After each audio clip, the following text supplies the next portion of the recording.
Good morning. Welcome to the program. Today is Wednesday, August 19th, 2026.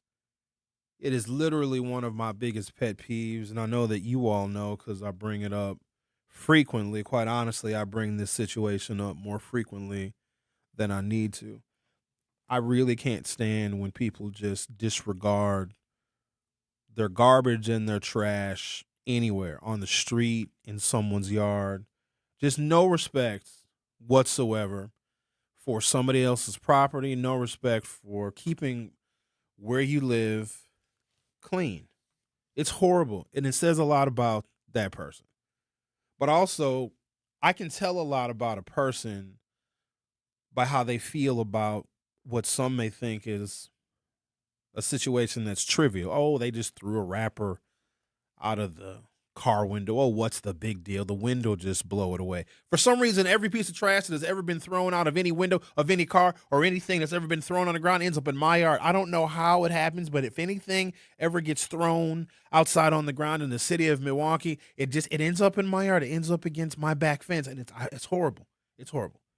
So whenever I see garbage in front of my yard, I always pick it up, and I'm very angry when I have to do that because I'm thinking to myself, somebody could have just put this in the garbage.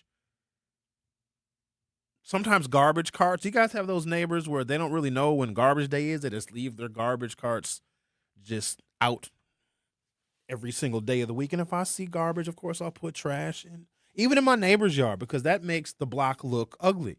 And I'm fortunate in that I live on a block where it's majority homeowners. We have a few renters, but they're mostly decent folk because they've been long-term renters. But man, oh man, it just infuriates me when people do that. And every spring, we have these neighborhood cleanups. You guys are probably familiar with the one that we had here at 1017 The Truth for many, many years, sponsored by Tory Lowe. I wonder if Tory Lowe is going to continue his neighborhood cleanups. I know that they probably should continue, and he took great pride in those. And I guess from his perspective, it's a community building exercise. It brings people together because his cleanups are actually pretty diverse. There's a lot of our colleagues and coworkers here when we were with Good Karma Brands, and they'd come out and do their part. It was always embarrassing for me because a lot of times the cleanups, and you all would specify where you would want the Tory Low cleanup to take place. Like we had a website, and you could select or enter in an address, or maybe there's a vacant lot, or maybe there's a particular school. I think one year they cleaned up a church parking lot. Baffling to me because I'd think, wouldn't the parishioners want to keep their house of worship clean? But however, I digress. I was embarrassed because a lot of our colleagues and coworkers, I think they would view participating in the Tory Low cleanup, at least this is how I thought they viewed it. It's like, oh, I'm going to do my part and help these blacks that can't even pick up garbage in front of their own houses. I took it as such. No one ever said that. No one was ever explicit in saying something that egregious, but it just felt that way. Like they played their role, they did their part. You can't ever call them racist. Sherwin, I'm not racist. I picked up garbage in a black people neighborhood. It just felt that way. Also, because I have never been asked to participate in or even seen, and I'm not saying that they don't exist.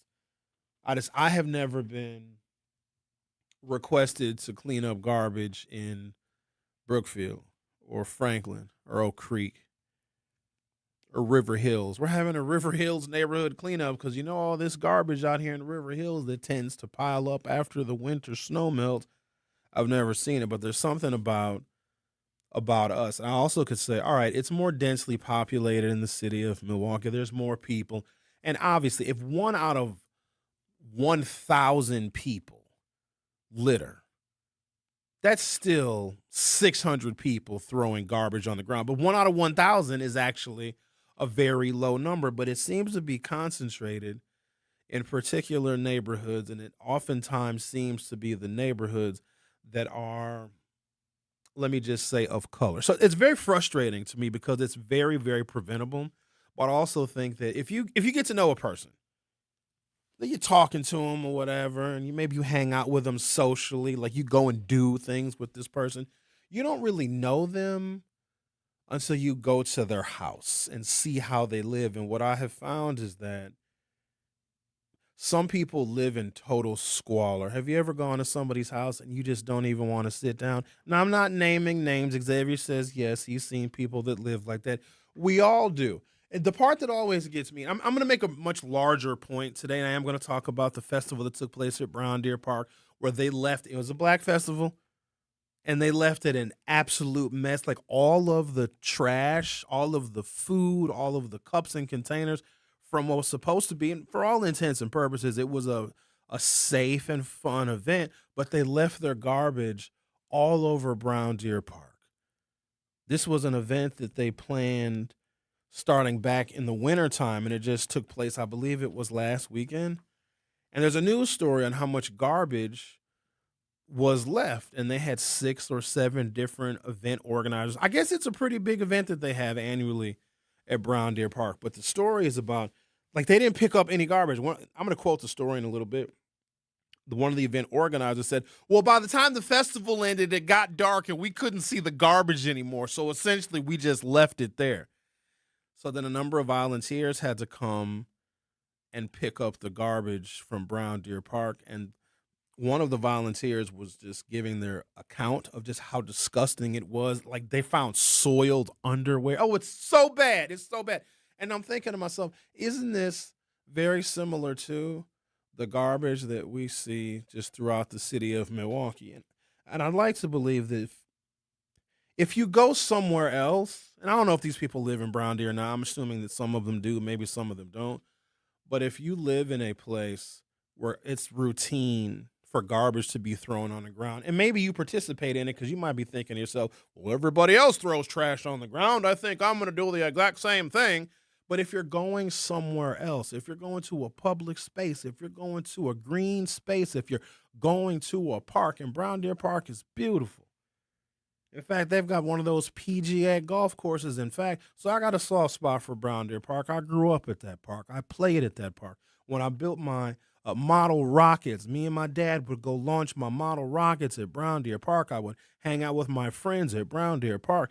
In fact, Tiger Woods turned pro at Brown Deer Park. Tiger was 21. I was 22 years old, and that's when I saw myself as potentially being a black golfer. I assure you, at the age of 51, I am not a black golfer. I'm not a golfer of any race. I get worse. The more I golf, it's the hardest sport I've ever played my entire life. And I end up losing a lot of my golf clubs. Also because I golf with people who are reckless, but it is what it is. So when I saw this story of all this trash that was left behind at Brown Deer Park, obviously I got offended. Dare I say I got triggered because it makes me so angry. Like there's zero pride, none.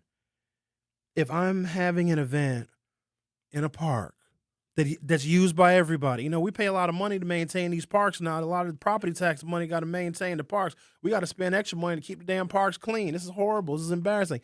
As an event organizer, I would go back the next day to make sure the place that I reserved, the permit that I got to have my event was spotless. In fact, I would leave it just like I found it. But there's also something deeper about the psychology of people. And a moment ago, I was just talking about people who live in complete squalor. What confuses me with those folks is they'll invite you to their house. Maybe it's for the first time. Let's assume that it is. And they don't clean up anything. I'm not OCD clean, but my house is picked up because I never know who may stop by. And I make sure I keep garbage out of my yard because I get, Amazon drivers will come, and some of my biggest listeners, shout out to the people that drive for a living. Like those are some of my biggest listeners. In fact, I took an Uber home Monday night.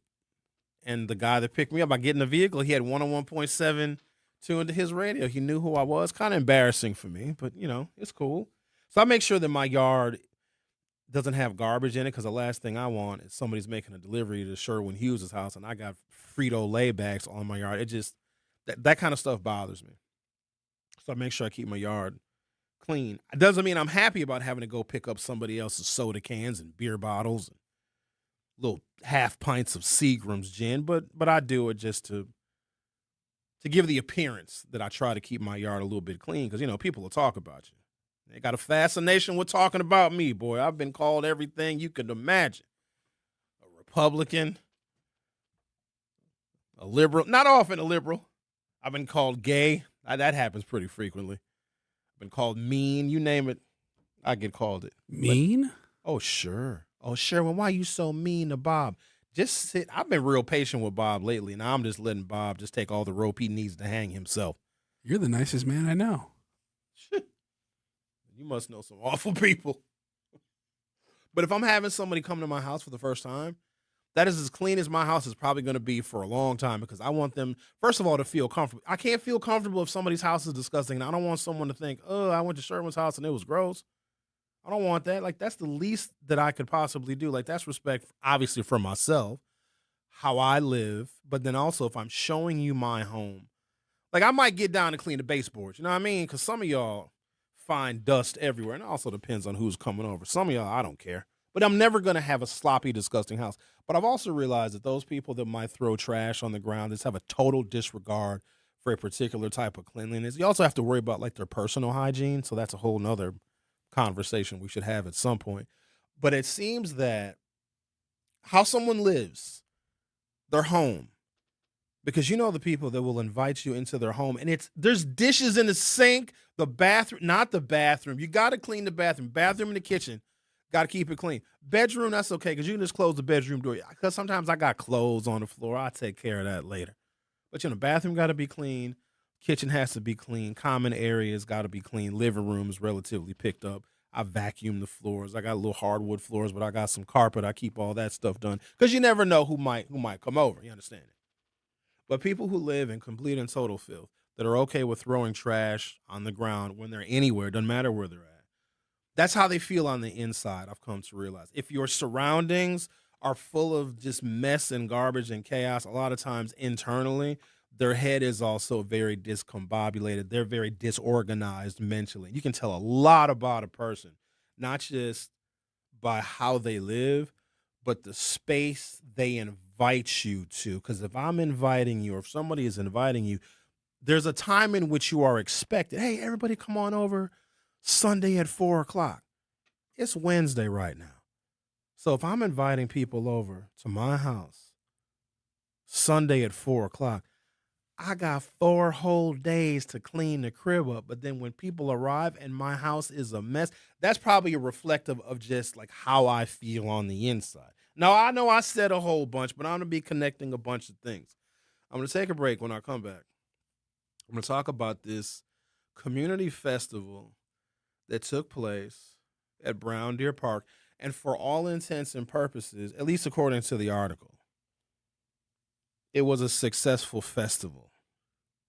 Let me do just a real quick side note on this because this is frustrating to me too. It's like now I'm starting to over scrutinize everything that we're saying, everything that we're doing, the standards that we are putting out there in the world as adults, because the children are getting really, really bad examples because we are beside ourselves with the inappropriate behavior of our children.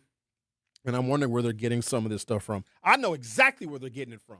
I almost can't blame the kids because the adults are worse because the adults should know better. The standard for black people having a good event, I don't care who gets mad, is nobody got shot. It was a great event. Wait, what? There was no violence. This event was great. Have we descended that low? And I want to answer to this question. Have our standards as black people become so low that if nobody gets shot and there's no fights, that's the standard for a great event? Shouldn't a great event be like somebody won a new car, several people had sex, and somebody found $900 in cash? Like, a great event should be, oh my God, we all got together and no one was murdered. We should do this again sometime. It's literally in the article, like, oh, there was no violence, but you left garbage everywhere. It's so bad, y'all. And I really wish somebody would challenge me on this, that our standard has gotten so low that if there is no violence, it's almost like, oh, what? No one? Not even a stab? No one? Sir, when you mean to tell me ain't nobody even gets stabbed? Wow. That's insane to me. There is an issue with MPS discipline. I'm going to wrap all this stuff together. because I think it starts very small. And if people are throwing trash on the ground, it could be in front of their house, it could be at an event that they're having at Brown Deer Park. That is a basic lack of discipline. At the very least, it's not even about wanting to be neat, clean, and orderly. It's not even about wanting to leave a beautiful park, a green space that we all pay to maintain, leaving it exactly the way you found it. These people have zero discipline. And some of that is translating into the youth because we have harsher penalties and more suspensions and expulsions of black children because of this lack of discipline that these children exhibit. I'm wrapping all this stuff up. It's us, it's the adults. We're setting bad examples and we're setting low standards. We don't have high academic standards. We have low standards for behavior. And even what makes a successful event is one in which no one was killed or there was no fighting. We are so much better than this. We're going to discuss it today. You're listening to The Truth with Sherwin Hughes on 101.7 FM. I'll be right back. Don't touch that dial. The Truth with Sherwin Hughes will be right back on 101.7 The Truth, The Truth app, and 1017thetruth.com. Educators Credit Union is more than a place to manage your money. They're where your financial possibilities take shape. They're more than transactions. They're conversations about your financial goals. More than numbers, they're community advocates who support free, local events that are accessible to all. They foster community because we are stronger together. Educators Credit Union is people helping people. Become a member at ecu.com. Insured by NCUA. Membership eligibility required. I always had to be so good, no one could ignore me. Carve my path with data and drive. But some people only see who I am on paper. The paper ceiling, the limitations from degree screens to stereotypes that are holding back over 70 million stars. Workers skilled through alternative routes, rather than a bachelor's degree. It's time for skills to speak for themselves. Find resources for breaking through barriers at tearthepaperceiling.org. Brought to you by Opportunity at Work and the Ad Council. You are listening to The Truth with Sherwin Hughes on 1017 The Truth, The Truth app, and 1017thetruth.com.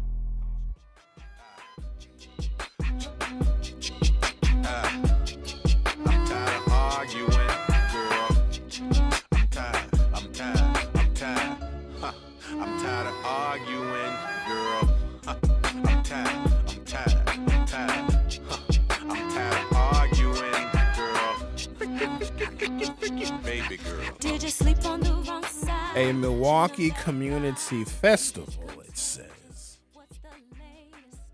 It's created to bring people together. It's facing criticism after volunteers say they spent hours cleaning trash and debris from Brown Deer Park the following day. So I am going to propose, because I'm sick of just complaining about stuff and not proposing any solutions. We need a resolution. That's the song that I play to get. See what I did there? I'm very witty. This has a very simple fix.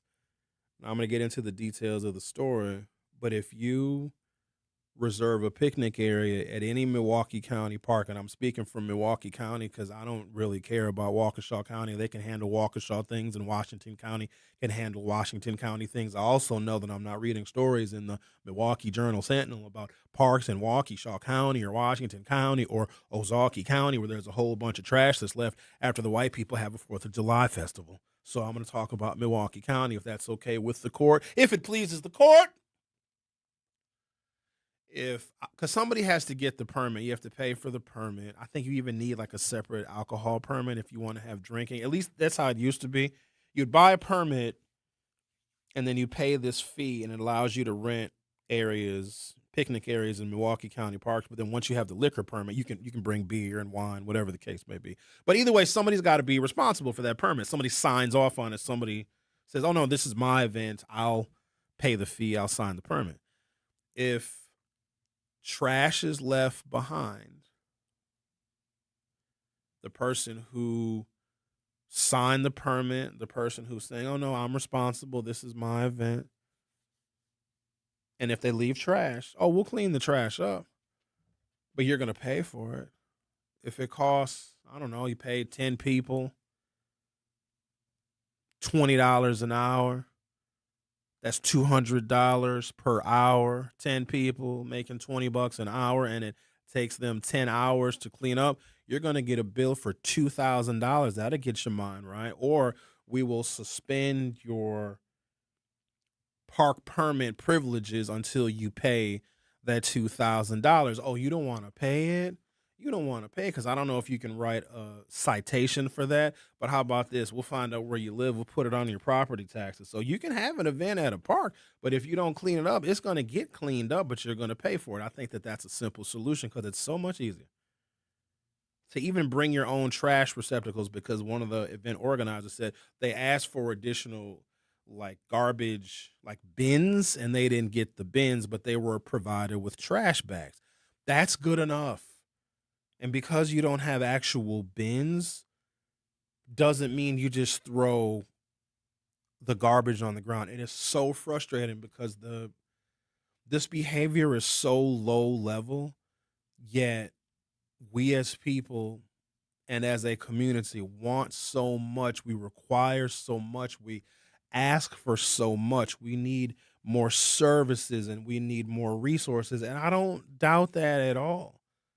But if we are exhibiting these kinds of behaviors, I can actually understand why somebody would say, screw those people. We're not giving them anything. No more resources, no more services.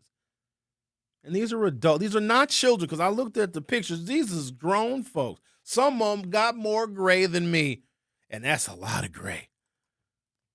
I think I've gotten grayer doing radio.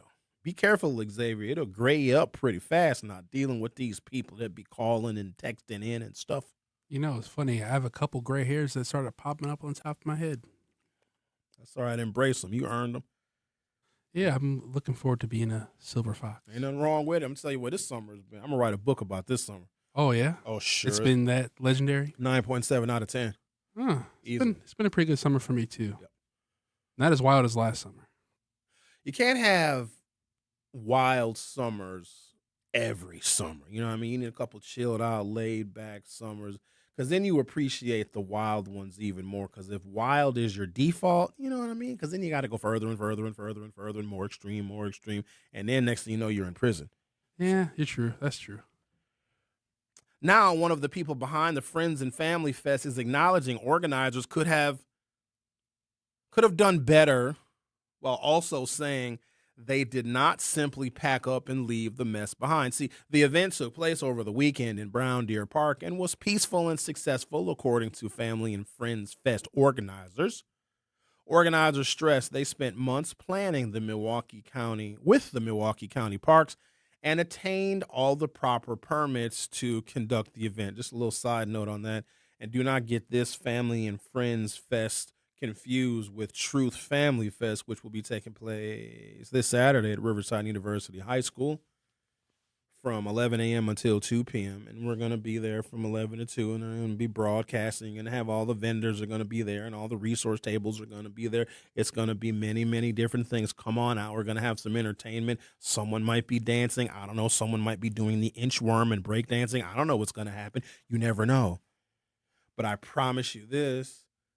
When Truth Family Fest is done at 2 o'clock, there will be nothing on the ground. There will be no potato chip bags. There will be no blunt wrappers and tobacco guts. There won't be any of that stuff left. It's very easy. Have a lot of respect, or some respect, or a modicum of respect for somebody else's space. Aren't we worried about getting judged? We need to start shaming people again. Shame used to be a real big thing. Oh my God, who was here? Who had this party? It's disgusting. Oh, Johnny and Billy and Susie and Travis. Shame them. Reputation used to mean something. It really did. Are we living in a world where reputation means nothing? Don't you want to have a solid reputation? Do you want to be known for someone who is gross and disgusting and leaving squalor behind? Like, it's real simple stuff. Like, where did this stuff go? Am I just getting old? Because I look at the world and I just shake my head everywhere.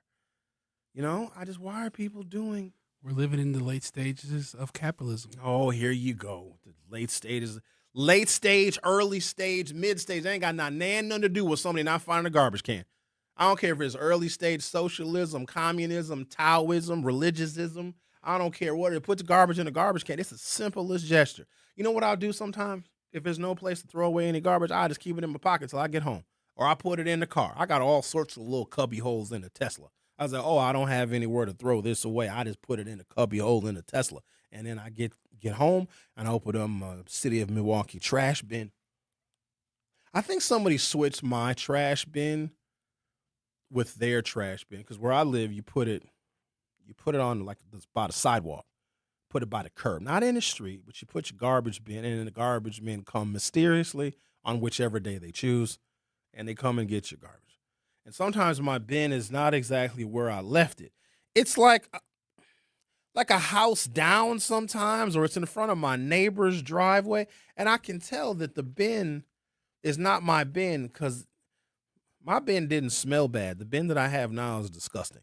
Like somebody threw a body away in it. But whatever. They just switched it. They're like, I don't like that smell. I don't know, maybe they did. But you're supposed to clean your trash bins out, they say. I've never done that in 22 years because I don't have to, because my garbage is neatly tied up in a big hefty bag. The event took place over the weekend in Brown Deer Park and was peaceful and successful, according to Family and Friends Fest organizers. Organizers stressed they spent months planning with the Milwaukee County Parks and attained all proper permits to conduct the event. Friends of Brown Deer Park, a volunteer group that regularly gives its time to clean and care for the park, posted photos showing trash, food, balloons, and other debris scattered throughout portions of the park after the third annual Family and Friends Fest. This morning, we encountered an absolutely disgusting mess left all over the hurling field and playground from a, quote, family event held here yesterday. This is from the Friends of Brown Deer Park. They put a social media post with these pictures that are just absolutely filthy. They left the damn balloons at the park. You got to take the balloons with you. Somebody took the time to blow up the balloons. The kids got to take the balloons with them. They left the damn balloons on the ground. The people who reserved these areas lied about the numbers who would be attending. Hundreds descended yesterday and left trash far worse than anything we've ever encountered. It took 4 of us a combined total of 11 hours to clean up, and the park staff were still carrying everything off after we left.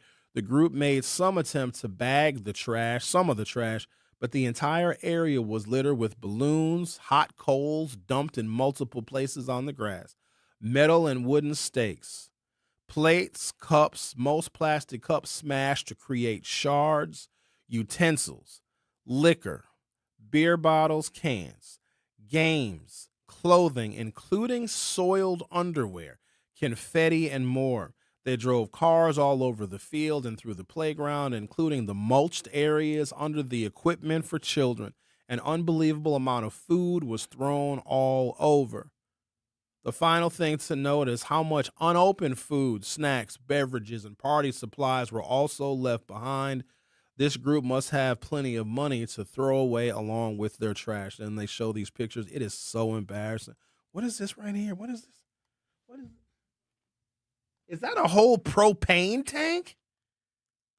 Okay, why don't we do this? Take a break, come back, grab a telephone call on the other side. Somebody named Waukesha is calling. Oh, okay. Al from Sherman. That's odd that it says Waukesha. All right, we'll talk to Al from Sherman Park.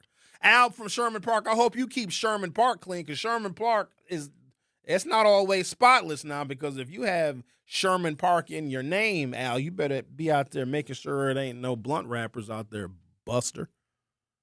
You're listening to The Truth with Sherwin Hughes on 101.7 FM. I'll be back shortly. The Truth with Sherwin Hughes returns after this on 101.7 The Truth app, and 1017thetruth.com.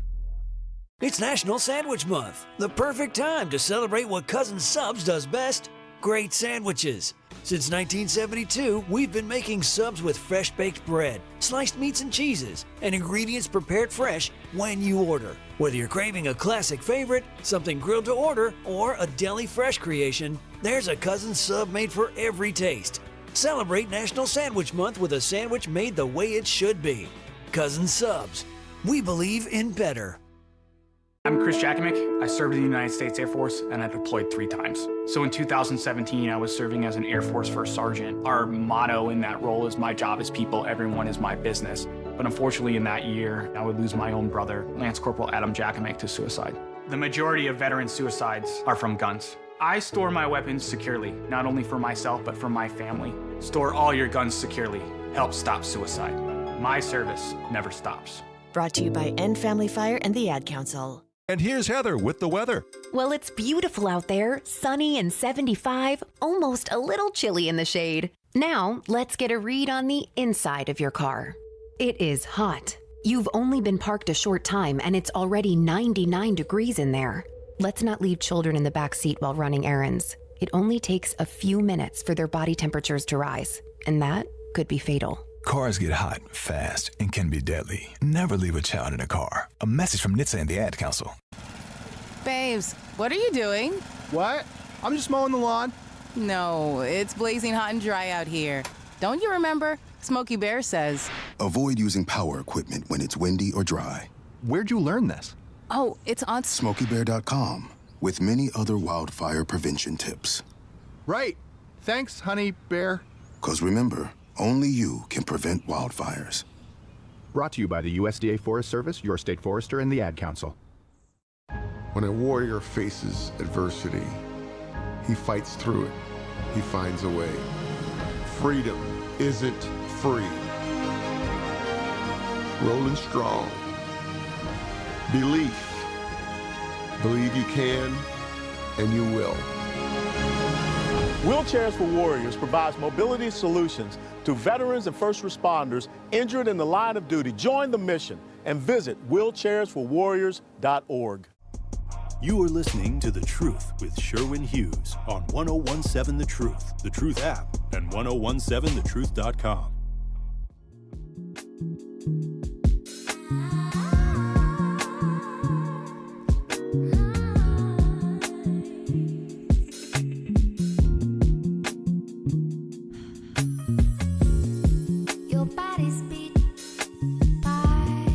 We're talking about an event that took place last weekend, a Friends and Family Fest that was at Brown Deer Park, and there was a tremendous amount of garbage, food, supplies, even unopened food, items of clothing, including soiled underwear, left at the park. And there's a group called Friends of Brown Deer Park that did go and clean up everything that was left behind, and they also posted pictures on their Friends of Brown Deer Park social media pages. And it's really, really embarrassing. And so via the YouTube chat, Marlena says suspending park permit privileges is not going to work because they'll just have someone else secure the park permit next time. Glad you brought that up, Marlena, because we need to think through this. And a county supervisor can put together an ordinance, and this joker will pass this county board. And I know the chairwoman, Marcelia Nicholson. Sorry, Marcy. She got married, too, so she got another last name. I think Nicholson Bovell. Just collecting last names. Shout out to Marcy, the chairwoman of the county board, who will be acting county executive if David Crowley gets elected governor. We'll talk about that another time. But I think that this ordinance because it makes sense. If you get a permit and you reserve a picnic area or park space at any Milwaukee County park, and if you leave trash, you're going to be responsible for cleaning it up day of, or you're going to get fined and we'll suspend your park permit privileges. But here's the thing. Suspend the event so you can get another person to get the permit, okay? You can find another person. But the event will be suspended. Doesn't matter who gets the damn permit. You're going to have to call the event something different. And they probably wouldn't want to do that because if it's called the 3rd annual Friends and Family event, they probably want to call it that for the 4th and the 5th and the 6th annual. But if they have a track record of leaving trash behind, then you suspend the entire event. You got to wonder, what if they would have rented a space in Waukesha County or Washington County? How would the folks out there? I just don't want people thinking that you can disrespect Milwaukee, because we get enough disrespect as it is. We get disrespected because I think people are jealous of all the amenities here. I think the people are jealous because, Milwaukee is a black city. It is. This is our city. I know it's hard for us to like conceptualize that and to internalize it, but it's our city. It is. We are the plurality race in this city. And I want it to be reflective of the best of who we are. That's an urban area, and that comes with a lot of problems, and we don't exactly have political disagreement with some of our more conservative counterparts in the Wisconsin state legislature, but there are things that we can do to promote a better image of this city because Milwaukee is a black city. And I know that we don't want to take responsibility for that, but I think that we should because it could be something that we can be proud of. There's nothing stopping us from being a premier upper Midwestern town with a plurality of African Americans. We should have higher standards for everything because this is our city. And as time goes on, it's going to be more and more our city, including taking responsibility for some of the problems because we're going to get to a point where we can't blame white folks no more. Can't blame. They're gone. They're good. We're out of here. We're not dealing with it. Be 3 white people left in the city of Milwaukee. We're going to blame them for everything. Discipline disparities in NPS. Going to blame them for police brutality. People don't even want to be cops anymore in the city of Milwaukee.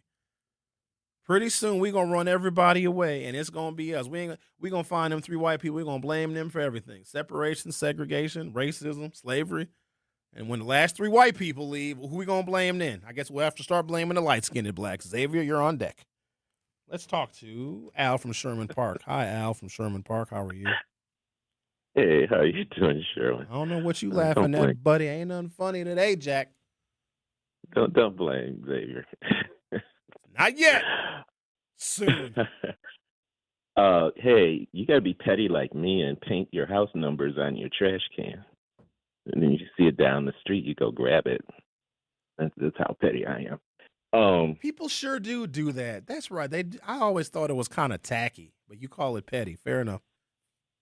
No, I get tired of having to call the city to replace my carts because somebody else done took mine because theirs is full, or the city didn't take theirs because they had the wrong materials in there. That irritates the heck out of me. Are they free? So if I call for an additional trash bin, do I have to pay for it or they give it to me? No, they're free, but it takes a while. Okay. You might be cartless for a week or so. It takes a month for me to fill a trash bin anyway. So I'm just wondering. Yeah, I don't feel a lot. Yeah, I kind of feel your pain there. Now, we had a couple of events in the last year at the Brown Deer.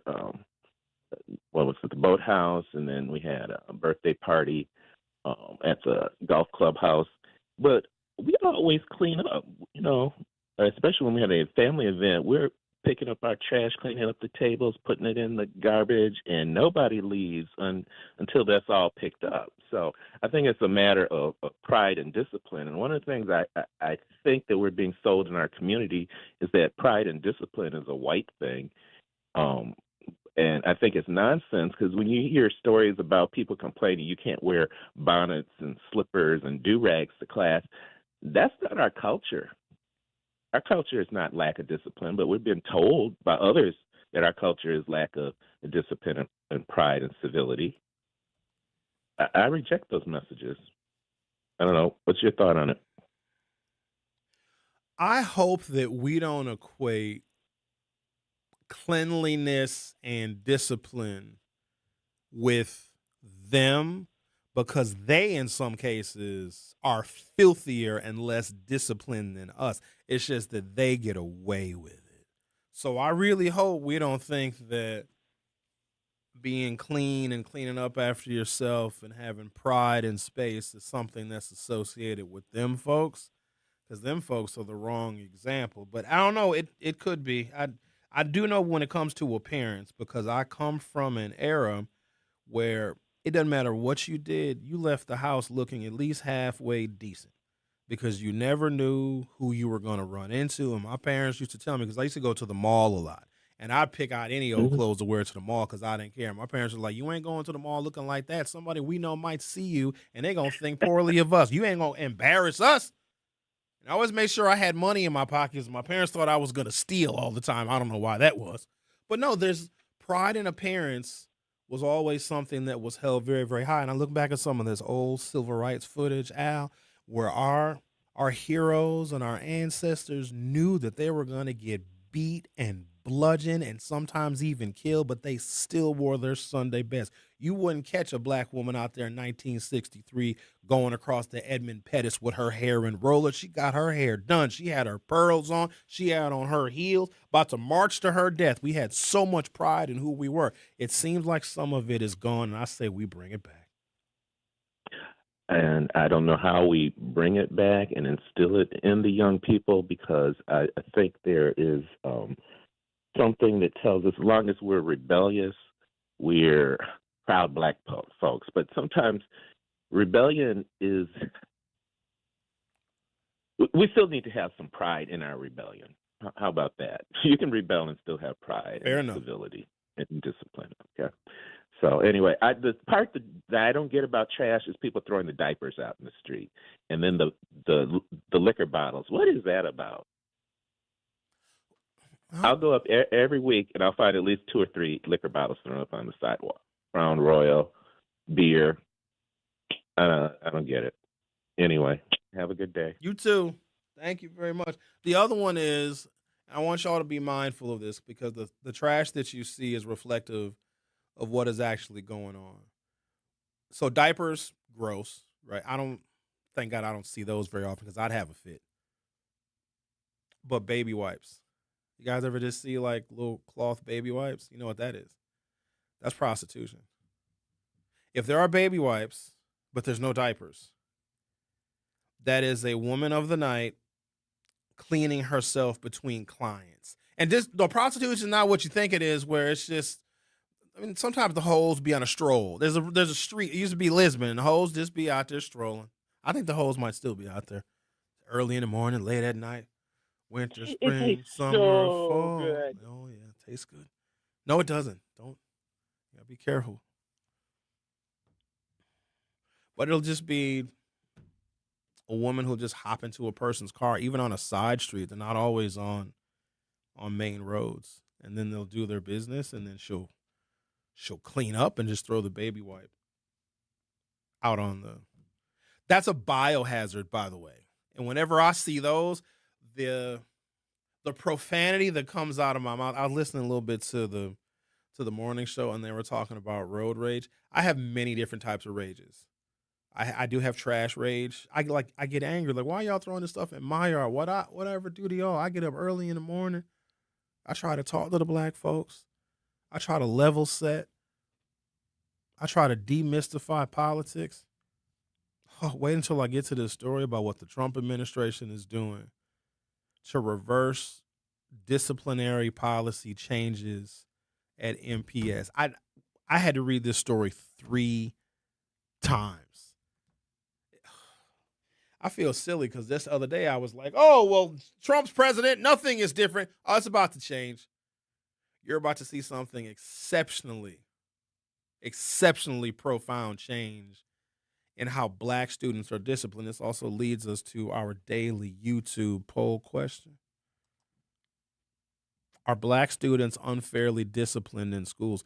Because, yesterday we had a conversation about, well, probably everything we had a conversation about yesterday, but how we should handle fighting when kids, start these, street takeovers and they fight because they fought at State Fair.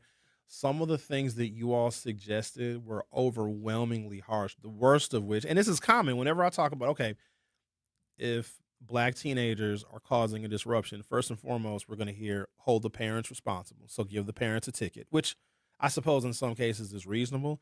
But then people went as far as to say, oh, if they're on Section 8, take their housing. If they receive food assistance, take away their food stamps if their children are unruly and acting up in public. So the things, if you listen very carefully, the things that black people will say, if you ask us what the consequences should be when other black people are lacking discipline and when their children are misbehaving and fighting and ruining public spaces for other people, what we say goes much further than even what a white racist would do. And if you have the conversation long enough, black people love the death penalty. Oh, we love it. But we also are on intimate terms with death. Death is our friend. Hell, I'm going to a funeral on Saturday.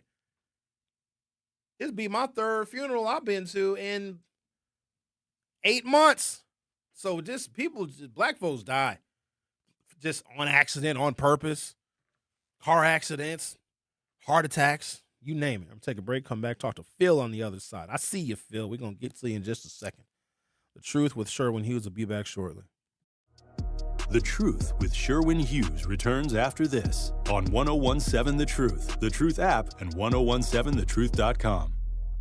Milwaukee, mark your calendars. Truth Family Fest on Saturday, August 22nd from 11 a.m. to 2 p.m. at Riverside University High School. Interested in volunteering? Visit truthfamilyfest.com or by emailing Sierra, CIERRA.brown@milwaukeeblackmedia.com. Special thanks to Educators Credit Union, American Family Insurance, Milwaukee Public Schools, Artists Working in Education, City of Milwaukee, Department of Community Wellness and Safety, AB Core, Tap In MKE, and Ascension.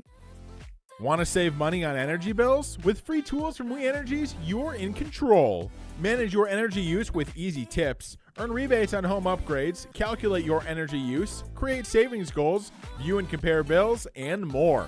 With We Energies, the energy info you need is at your fingertips. Save your way at weenergies.com/simple savings or download the app. We Energies. Simple steps, real savings. Here's the deal. We gotta set ourselves up. See, retirement is the long game. We gotta make moves and make them early. Set up goals. Don't worry about a setback. Just save up and stack up to reach them. Let's put ourselves in the right position. Pre-game to greater things. Start building your retirement plan at thisispretirement.org. Brought to you by AARP and the Ad Council. For 75 years, the Muscular Dystrophy Association's voices have thundered through the halls of Congress. For 75 years, we've willed the impossible into existence. For 75 years, the MDA community has pushed the science, shifted the narrative, and established the field of neuromuscular medicine. And until that day when this is all a thing of the past, you couldn't stop us if you tried. Join us and celebrate 75 years of breakthroughs at MDA75.org. You are listening to The Truth with Sherwin Hughes on 1017 The Truth app, and 1017thetruth.com.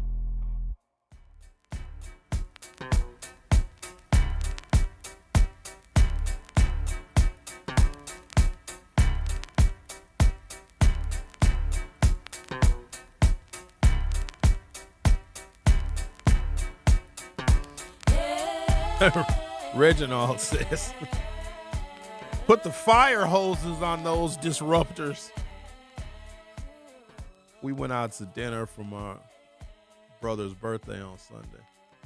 He wanted to go to Olive Garden. I'm like, cool. He said, Sherwin, if I had the chance to do it all over again, start over, he's like, I'd be a revolutionary. I'm like, bro, what is you revolting against, G? Parents bought you a damn near new car when you turned 16. You grew up in Brown Deer and you got a college degree. Like, what? It's fine. Don't worry about it. Let's talk to Phil. Hi, Phil. How are you? I'm okay. How you doing, Sherwin? I'm doing all right. What's on your mind, buddy? Hey, about that garbage cart thing. I learned this when I had some rentals, and you get one garbage cart per single family house. A duplex, you get two, and you also the same for recycle. Now, if you order an extra cart, you have to let them know that your other cart is missing or broken. Because if you look at your water bill and you got an extra cart, it's in little bitty writing. They charge you for that extra cart each water period. So every 3 months you're paying for that extra cart. So you got to make sure that you get rid of the old one. And like the other gentleman said, I mark mine with like a paint color because they'll take it down the alley somewhere, and then they'll use yours, and then you end up with none or you end up with a broken one. So that's what I wanted to let you know. Thank you, Phil. Useful information, so maybe I will spray paint. Sherwin's cart. You N-words. No, don't say that. Milwaukee Community Festival, created to bring people together, is facing criticism after volunteers say they spent hours cleaning trash and debris from Brown Deer Park the following day.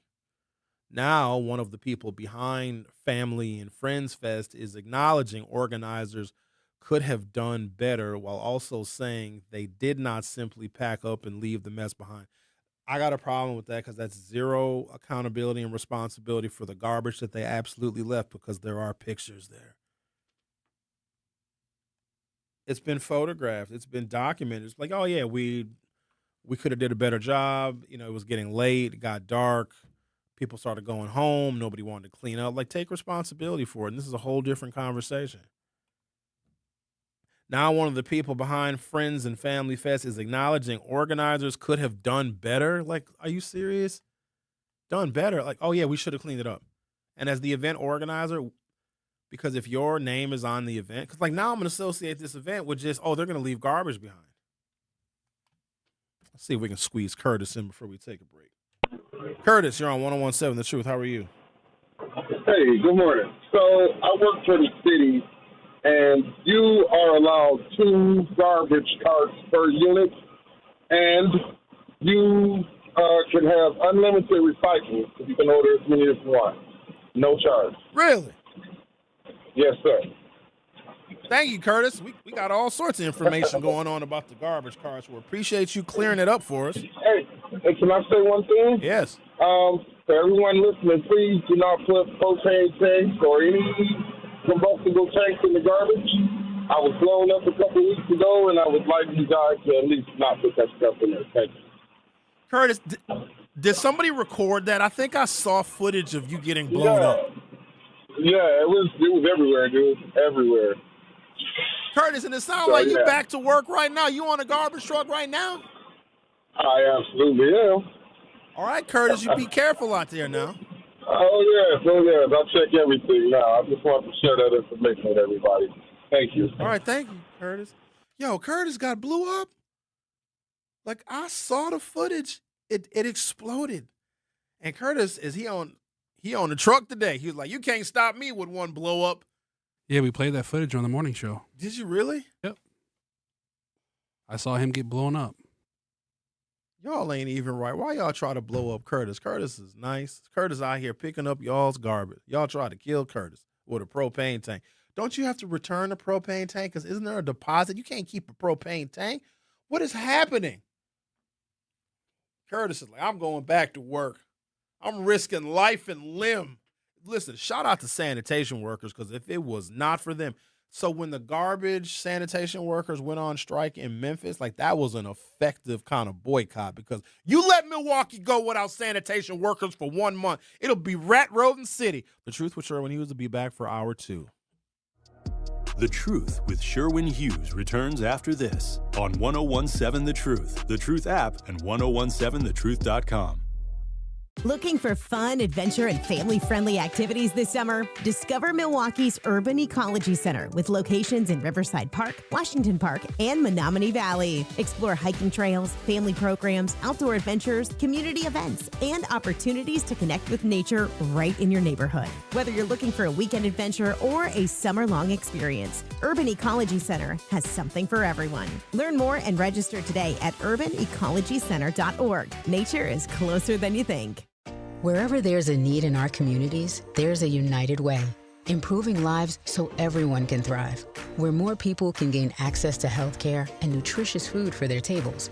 Where more community members can benefit from financial education and get connected to local resources for housing support. And where children are given more chances to reach their full potential.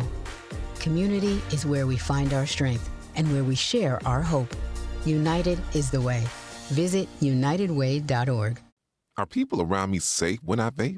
Science does not support that belief. Exhaled vape emissions linger in the air, affecting indoor air quality and bystanders in the same space through secondhand exposure. Vaping emissions can also accumulate on clothes, hair, dust, and furniture, leading to exposure risks to bystanders of all ages. And vaping around a pregnant person can lead to serious health impacts on fetal and childhood development. Enough with the puff. Learn more at ul.org/vaping. My mom has decided to learn to paint, and she's good. My dad's now into creative cuisine, and I've already put on 6 pounds. Learning new things comes with age. My mom, she started forgetting my name and what we're talking about. Forgetting well-known things doesn't. Memory loss may be a sign of Alzheimer's disease. Early detection gives you and your loved one time to plan for the future. Learn the warning signs of Alzheimer's at 10signs.org. Brought to you by the Alzheimer's Association and the Ad Council. The possibility of lung cancer can be pretty scary, especially if you're one of approximately 8 million current or former smokers at high risk. That's why SaveByTheScan.org wants you to know that now there's a breakthrough low-dose CT scan that can detect lung cancer early, and it only takes 60 seconds. You stop smoking, now start screening. For an easy quiz to see if you're eligible, visit SaveByTheScan.org. It could save your life. SaveByTheScan.org is brought to you by the American Lung Association's Lung Force Initiative and the Ad Council.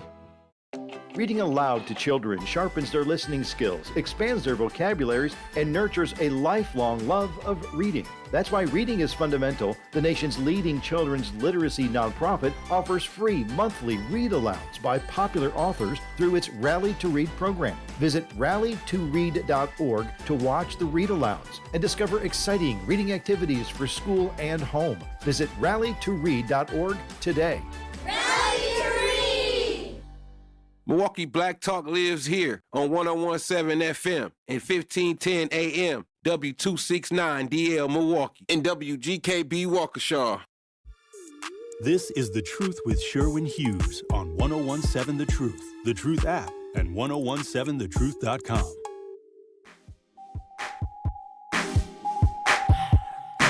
This is a track, man.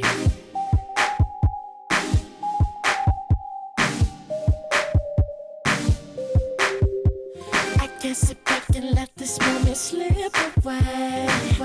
Cause I got my eye on you. Welcome to Hour 2 of The Truth with Sherwin Hughes. If the people that were involved in the organizing of the Friends and Family Fest at Brown Deer Park are listening, they're going to be mad at me. But I'm trying to bring shame back. There probably was a time where people would be embarrassed if their event ended up an hour's worth of topic on Black Talk Radio. You would think they would say, oh, no, how terrible. We should be ashamed of ourselves. Next year, we're going to clean up. They barely even took responsibility for it. In fact, you know what? I want to finish reading the article. Like, I had to stop so many times because there's so, like, every sentence of every paragraph of the article is more infuriating. Because the park is an absolute mess. And one of the organizers was like, oh, yeah, I guess we could have done better. What? That's a basic minimum, and it should be a requirement. I've never rented a picnic area before, but I've gone to plenty. Like, isn't there some fine print somewhere that you got to clean this stuff up or you'll be fine? Is there even a Milwaukee County ordinance where you can fine somebody or hold them responsible? Because I'm all for, if somebody doesn't want to clean up their event, cool, but you're going to pay for somebody else to clean it up, and it's going to be a hell of a lot more expensive. Or, ooh, I got one. You want to rent a picnic area? $17,000 deposit. You get your deposit back when we go and inspect the area, and if it's clean, you get your deposit back. You want to rent a picnic area? Oh, you do? Give us your firstborn. Actually, no. Keep your firstborn, because far too many people would be willing to sacrifice their firstborn. Fine them. Not going to clean up. Fine, okay. Somebody will clean it up. And we're going to pay them, whoever this cleaning service is, a lot of money, and you're going to be charged. The group says 4 Friends of Brown Deer Park volunteers spent a combined 11 hours cleaning. Its social media posts also raised concerns about debris and hot coals left behind after the gathering. This is going to relate to how young people are disciplined. So if there are adults and if there are parents who, I'm assuming, put this event on, this is not a kids event. I mean, there are kids there, but there were adults that signed the contracts and rented the space. And if children see that undisciplined kind of behavior, do you wonder where the lack of discipline stems from when these kids are in school? But then we have this whole thing we got to unravel. And as black folks, we got to be honest about some things. Look, I get it, right? Systemic oppression, institutional, structural racism at every single epoch in American history. Some barrier has been erected, and every time we make progress, it seems that even our politics turns away from black progress. The other political party will erect more barriers. Just when we jump through one hoop, here comes four more. Like, I get it. It's a struggle. We have to work really, really hard. We walk into some of these rooms and we have to go above and beyond to even be credible. I know it, y'all. Trust me, I do. But at the end of the day, if you take all that away, this is just the cross that we bear as black people. It comes along with it. But also, when we win and we accomplish, the glory is so much sweeter because you are doing it for history. You are setting a tone that, listen to me when I tell you this, no matter what they throw at us, because they tried everything. They tried it all. We still come out victorious. They cannot stop us. Right now, it seems like we are stopping ourselves. I'm going to ask a real simple question. It should be rhetorical. As much as you may hate the system, and I'm sure some of y'all even hate capitalism, which is confusing to me because black people love money and we love entrepreneurship. We love making profit because sometimes, if you're black and talented, white folks will come for you because you make them look bad. You make them look lazy and you make them look mediocre. Ooh, they hate that. So sometimes we just leave corporate America and we start our own corporate America. We start our own little businesses. Shout out to all the people that do that. But then even if you want loans and resources for your business, if you're black, you got to jump through more hoops and hurdles than anybody else does. So I get it. But at the end of the day, can you behave? Can you behave? Can you act like a normal, rational human being? Can you get into a disagreement with somebody and not yell and scream and cuss them out? Can you keep your tone the same even if you have been wrong? Can you debate an issue without getting in your feelings? Can you behave? Can you carry yourself with a level of maturity, not just fit for an adult, but fit for a child to watch and learn from? This should be a rhetorical question. Can you behave with all the oppression and all of the racism and all the white folks that are clearly trying to kill you? Table salt will kill more black people than white people will, just to let you know. I don't care how many cops kill black people. Not exercising is going to kill dramatically more. So just want to throw that out there in case we want to blame something on our death. French fries, which are delicious. I like crinkle cut, but let me tell you the ultimate. The waffle fry. Because the waffle Hey, no. You don't like waffle fries? They're okay, but they're not the ultimate. First of all, look at the pure surface area of the waffle fry. Because I like to dip. I like to dip things. I like sauces. I like dipping. The waffle fry has got, and then the sauce, it can get all up in the holes, and you can fully sauce your seasoned waffle fry. I'm going to give you all a little hack, even though I shouldn't. I got to stop revealing my places. I go to certain places. Oh, like yesterday during the storm, I wasn't at home. I was in the streets. I was at Club Charlie's. All their furniture blew away, and my stupid ass parked the Tesla under a tree. And it was raining so bad because right when the tornado touched down in West Dallas, some of that wind was blowing eastward. And it's leaves and sticks and branches flying off the damn tree, and all the furniture at Charlie's, the umbrellas was blowing away because they got patio furniture. And I feel bad because the poor server, the waitress girl, she put on her like a windbreaker, and she almost got blown away. And we all standing inside Club Charlie's looking at her out the window like, oh, I hope she makes it. Nobody tried to help her. So the white girl gave up. She's like, I'm not bringing all these umbrellas in here, and stuff just started blowing down the street. And I'm thinking to myself, my Tesla's going to get crushed by a tree because I parked under a tree. It was all right, though. I just had a stick on my hood, just a branch. Not even a branch, just like a stick fell on it. A big stick, but it was okay. Be careful out there, ladies and gentlemen.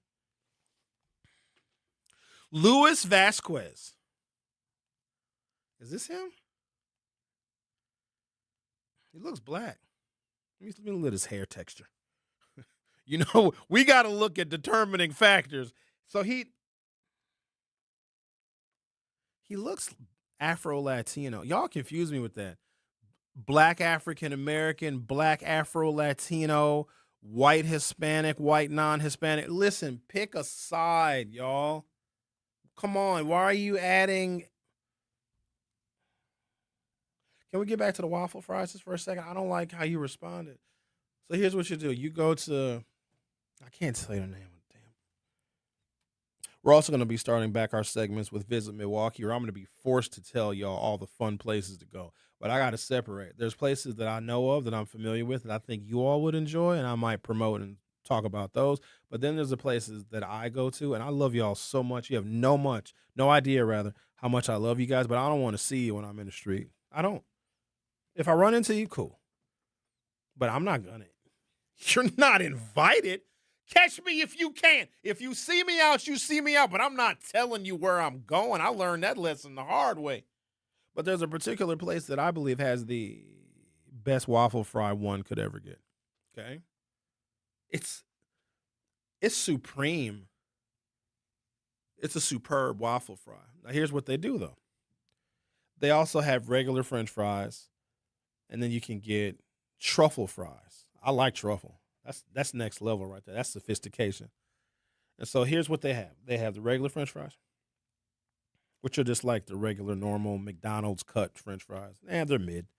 But then you can get those regular French fries with truffle seasoning and like a dusting of Parmesan cheese. They will make you fight someone. They will make you leave garbage at Brown Deer Park. That's how good these fries are, okay? But then they have the waffle fries. And the waffle fries, they're seasoned waffle fries. So I said to the server one day, and I go to this place not often, but consistently. I said, waitress lady. She said, yes. I said, lean in close. She said, ooh. I said, oh, not like that, freak. I said, what if we experimented with something? She's like, I like to experiment. I was like, ma'am, you're taking this too far. I said, can we put the truffle oil and the Parmesan cheese on the waffle fry? She was like, what? Let me find out for you, sir. And they brought out my food. I had them waffle fries with that truffle oil and that Parmesan cheese on them. And then they give you like this peppercorn ranch to dip it in. I immediately started cursing. And so that every time I go there, that's what I get. And Xavier over here, you don't even like waffle fries. I don't what? How? They're not the ultimate. On average, you're given an exception to the rule. On average, waffle fries are pretty average. You're just your example is a extraordinary, example. It's an exception to the rule. Now, if you're looking for a great fry, you're gonna go to. My great fry is I'll say for better say some Five superior. Guys. I'll say Five Guys. They're it's too greasy and they're like a flimsy. I like a crispy fry. Well, yeah, if they've done right. So if you get them, if the person isn't lazy and they take them out too early and they're all soggy, but if you get them done the right way, properly with the Cajun seasoning on it, it's a wrap. I know they give you a lot of them. You never need to order a large fry from Five Guys because you can get whatever small offering they have, and they just fill the bag. And the bag be so greasy. I don't like seeing the grease. I mean, I know it's going to be delicious, but I was like, ooh, my arteries are going to look like that. But Five Guys is expensive. Yeah. You get you a hamburger. Well, you got to put all the toppings, I think, are free. So you get you a double. You get you some fries. You get you a drink. You getting close to $25. Yeah, burger and fries about $20.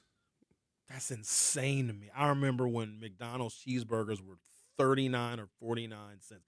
I remember you could spend $5 at Taco Bell and have more food than you can eat. Fast food prices are absolutely insane. It used to be cheap. Yeah, no, Taco Bell is ridiculous. You get what's that? You get the nachos and a couple tacos, and you're at like $20. That's insane. I'd rather go to Solito Lindo and get my cheese and onion enchiladas and rice and the beans and unlimited chips and salsa for $16. I'm happy as a camper. Where's that at? South Second and National. Oh, okay, not too far. That's my spot. And I know y'all have your own Mexican spots. There's so much good Mexican food.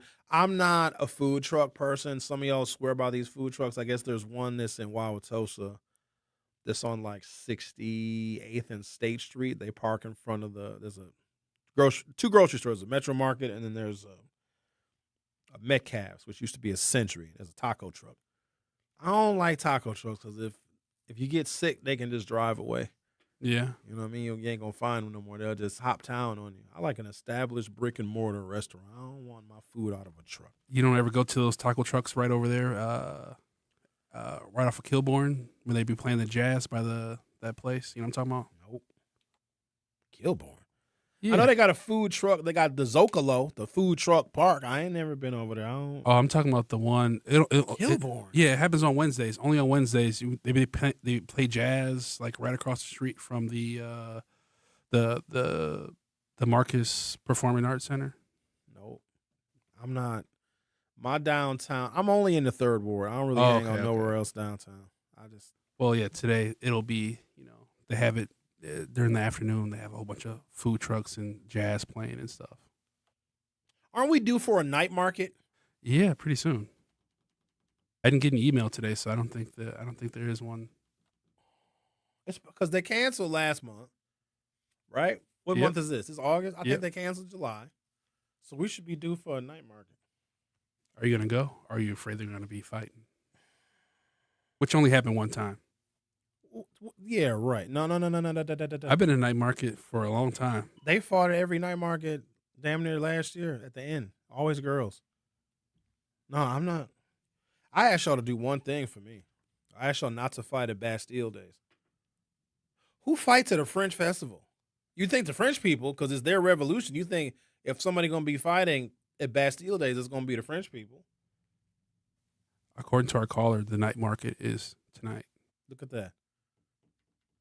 Glad that they let us know that because they start blocking off the street. So when we leave here, traffic gets all rearranged. Look at that. Night. Well, now I got a decision to make. It's supposed to rain tonight. What's the weather going to be like? I'm not sure. I think it's supposed to be just overcast. When I night market, I do it differently than most. And I'm surprised that they even have allowed it. So it takes place on a couple of streets, Wisconsin Avenue, King Drive. Those are the main streets that it's on. And then I think that there's a little section where the food trucks are. I think that's 2nd Street, okay? 2nd in Wisconsin. So there's vendors set up going east and west, both sides of the street on Wisconsin Avenue. And they have these areas that are like reserved for vendor tents. And they sell all sorts of stuff. You can get the jewelry and the trinkets, so you can get all the little things. The many local vendors that have their different wares for sale. But every now and again, there'll be a gap between vendor tents. Maybe a vendor didn't show up, or there was a spot that was reserved for a vendor tent and no vendor rented that particular spot. So here's what we do. We bring some chairs. We bring a cooler. Bring our own drinky drink. Bring a little speaker. So we got our own music. So we over here, we posted up. We in the middle of the action, Jack. We right there on Wisconsin Avenue. We got our little chairs, and so then our friends will come by and, hey, you want to sit down? You want to make you a drinky drink? And we just out there kicking it. Just people watching. That's how we night market.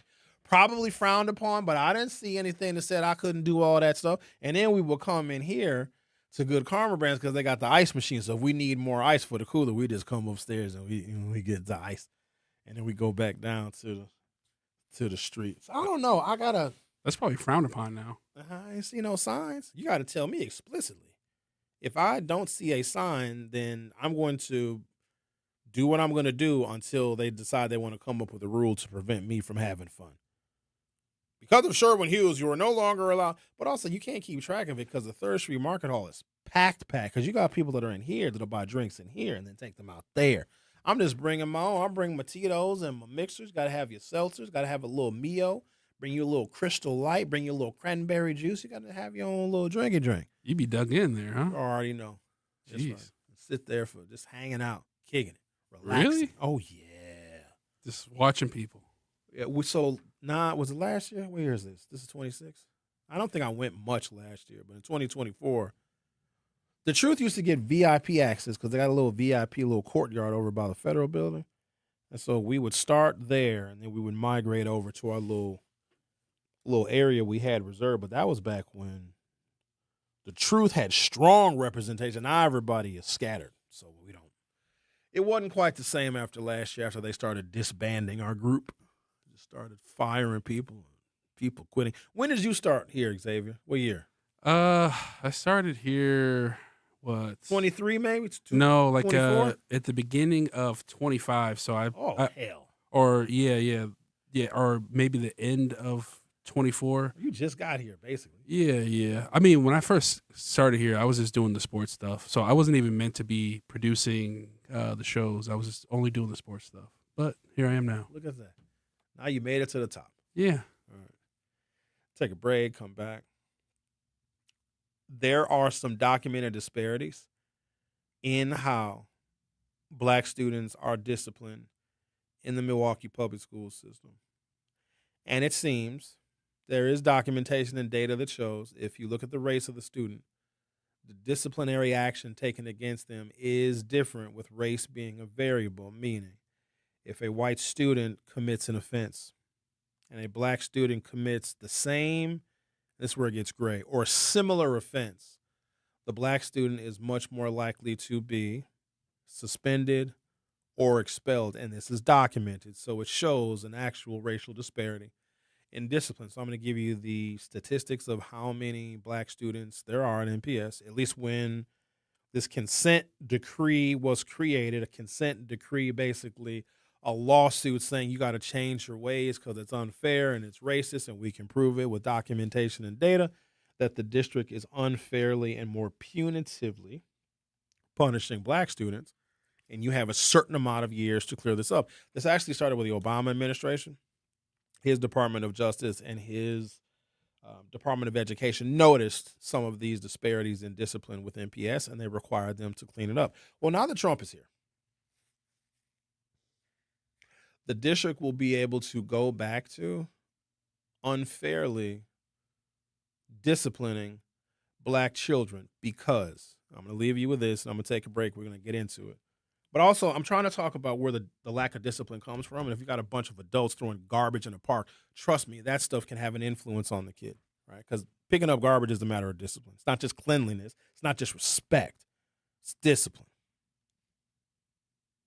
The Trump administration says it is racist to look at racial disparities in discipline, meaning if you change policies because black children are getting disciplined unfairly because they're black, the Trump administration is saying that in and of itself is racist because you were looking at race in determining different types of discipline. So now the district can go back to disciplining however it wants without having to make any special accommodations or even be mindful of black children getting treated differently. But we're going to have a much larger conversation about discipline overall.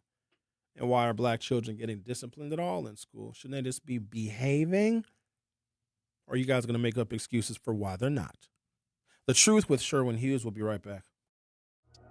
The Truth with Sherwin Hughes returns after this on 1017 The Truth app, and 1017thetruth.com. Educators Credit Union is more than a place to manage your money. They're where your financial possibilities take shape. They're more than transactions. They're conversations about your financial goals. More than numbers, they're community advocates who support free, local events that are accessible to all. They foster community because we are stronger together. Educators Credit Union is people helping people. Become a member at ECU.com. Insured by NCUA. Membership eligibility required. Life's better with American Family Insurance because we know you love working weekends. If it means working on your dream home, both inside and out.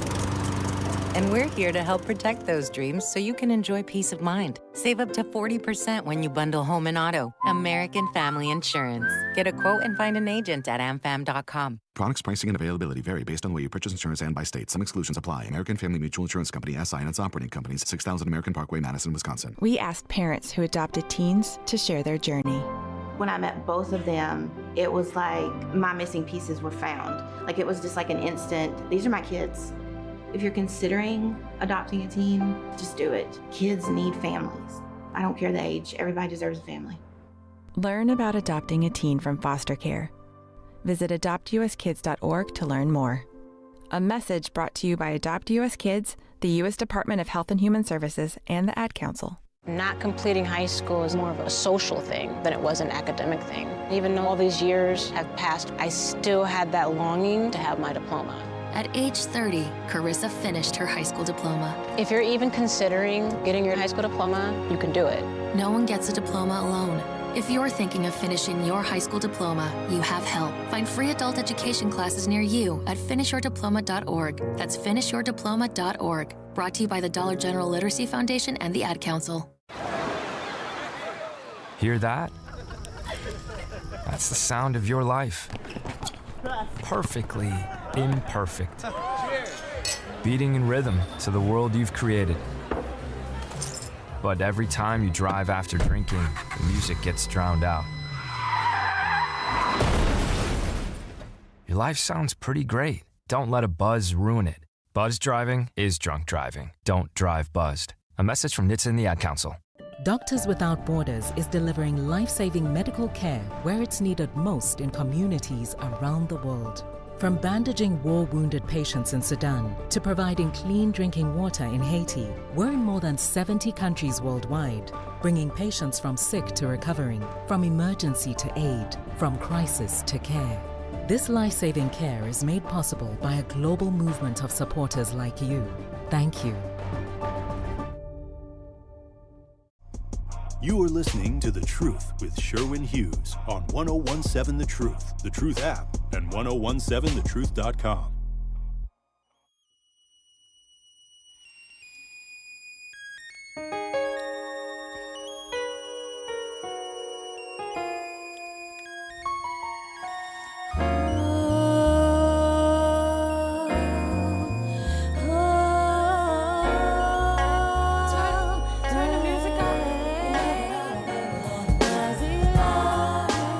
Eight 212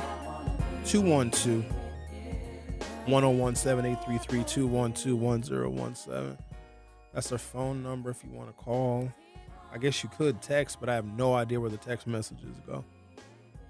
Because we used to use this website service, but that website service was property of and paid for by Good Karma Brands. And we are no longer affiliated with Good Karma Brands, as we are. I'm going to call us the flagship of Milwaukee Black Media. And so we have a new, I don't know, something happened where all of a sudden I was getting text messages that people would text into the radio station to my phone, and that's a no-go. So I blocked all that. Is there a way that I can look at the text messages on the computer? I got to sign into my email. I ain't doing all that. That's too much. That's too extra.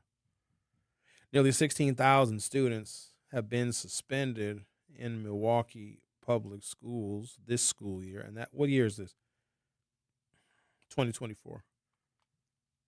That's compared to just 2.5% of suspensions for white students. Wait a minute, let me read that again. Nearly 16,000 students have been suspended in Milwaukee public schools so far in the 2024 school year, with black students making up 80% of the suspensions. That's compared to just 2.5% of suspensions for white students, according to data presented to the Milwaukee School Board. That was in March of 2024. Just under 50% of the district's 67,495 students are black. 28% are Hispanic, and 9% are white. And then I got some more updated information. Like, do you know that black children aren't even the majority in MPS anymore? I think that might be a good thing because black parents are choosing other places, spaces, and avenues to educate their children. Can I throw out a Sherwinism? Do you guys mind? If you're going to go to a restaurant, go to a restaurant with someone who either owns one or who is a chef.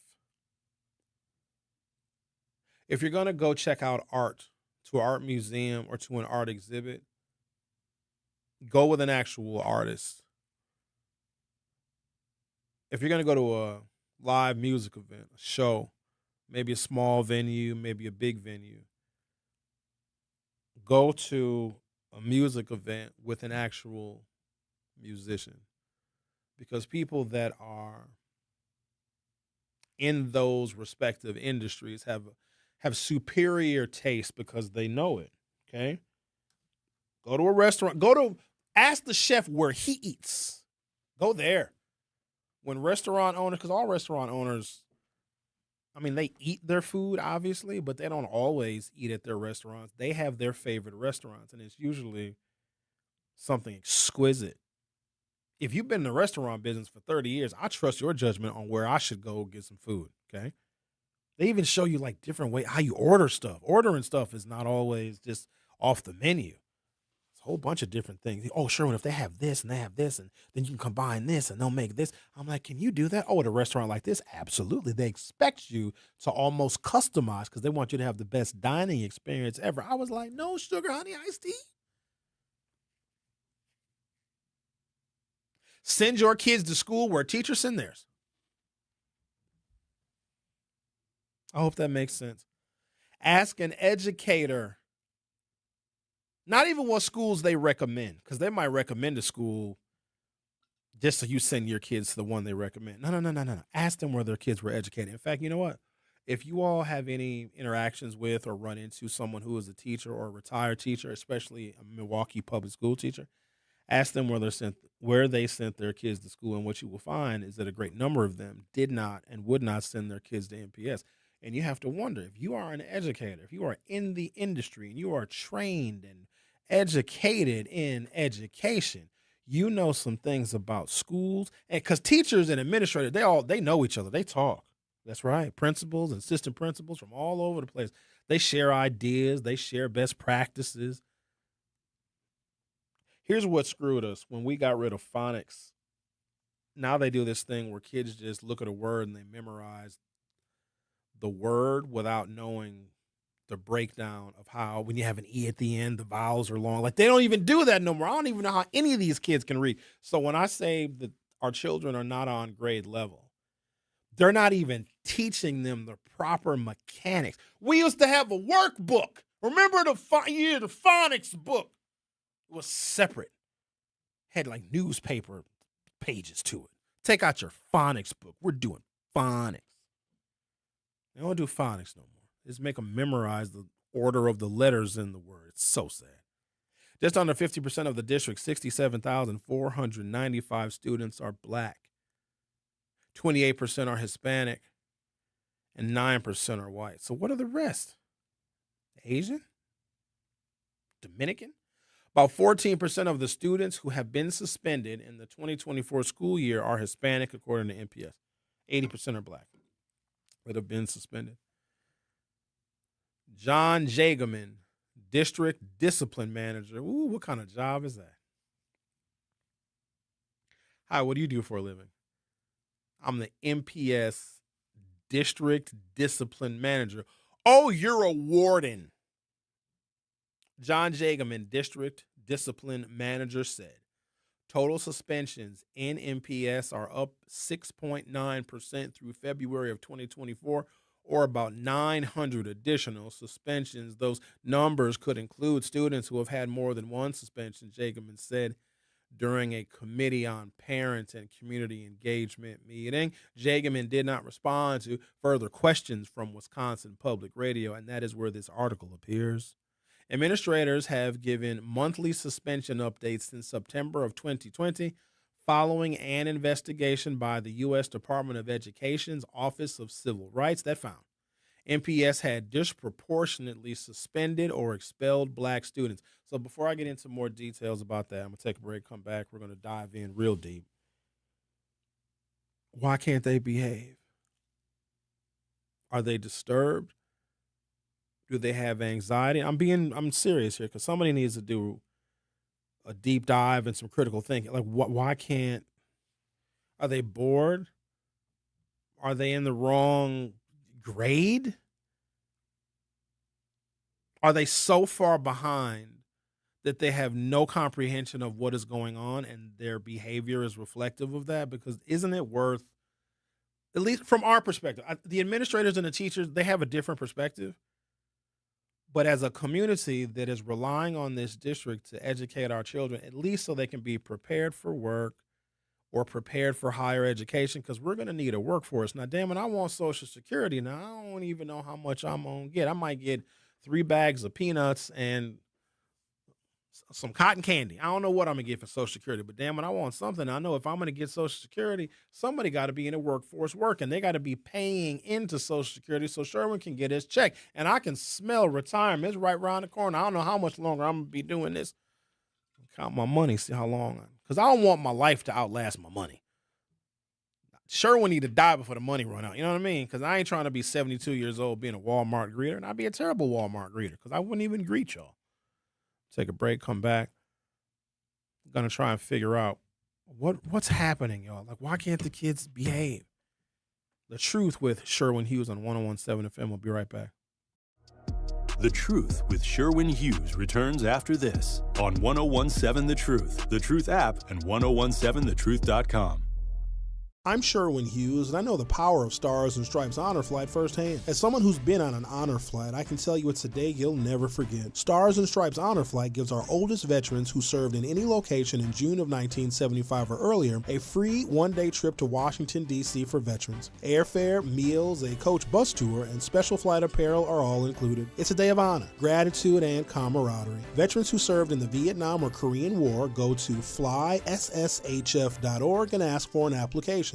In sitcoms, when someone has a problem, they just blurt it out and move on. Well, I lost my job and my parakeet is missing. How was your day? But the real world is different. Managing life's challenges can be overwhelming. So, what do? We get support. The Huntsman Mental Health Institute and the Ad Council have mental health resources available for you at loveyourmindtoday.org. That's loveyourmindtoday.org. See how much further you can go when you take care of your mental health.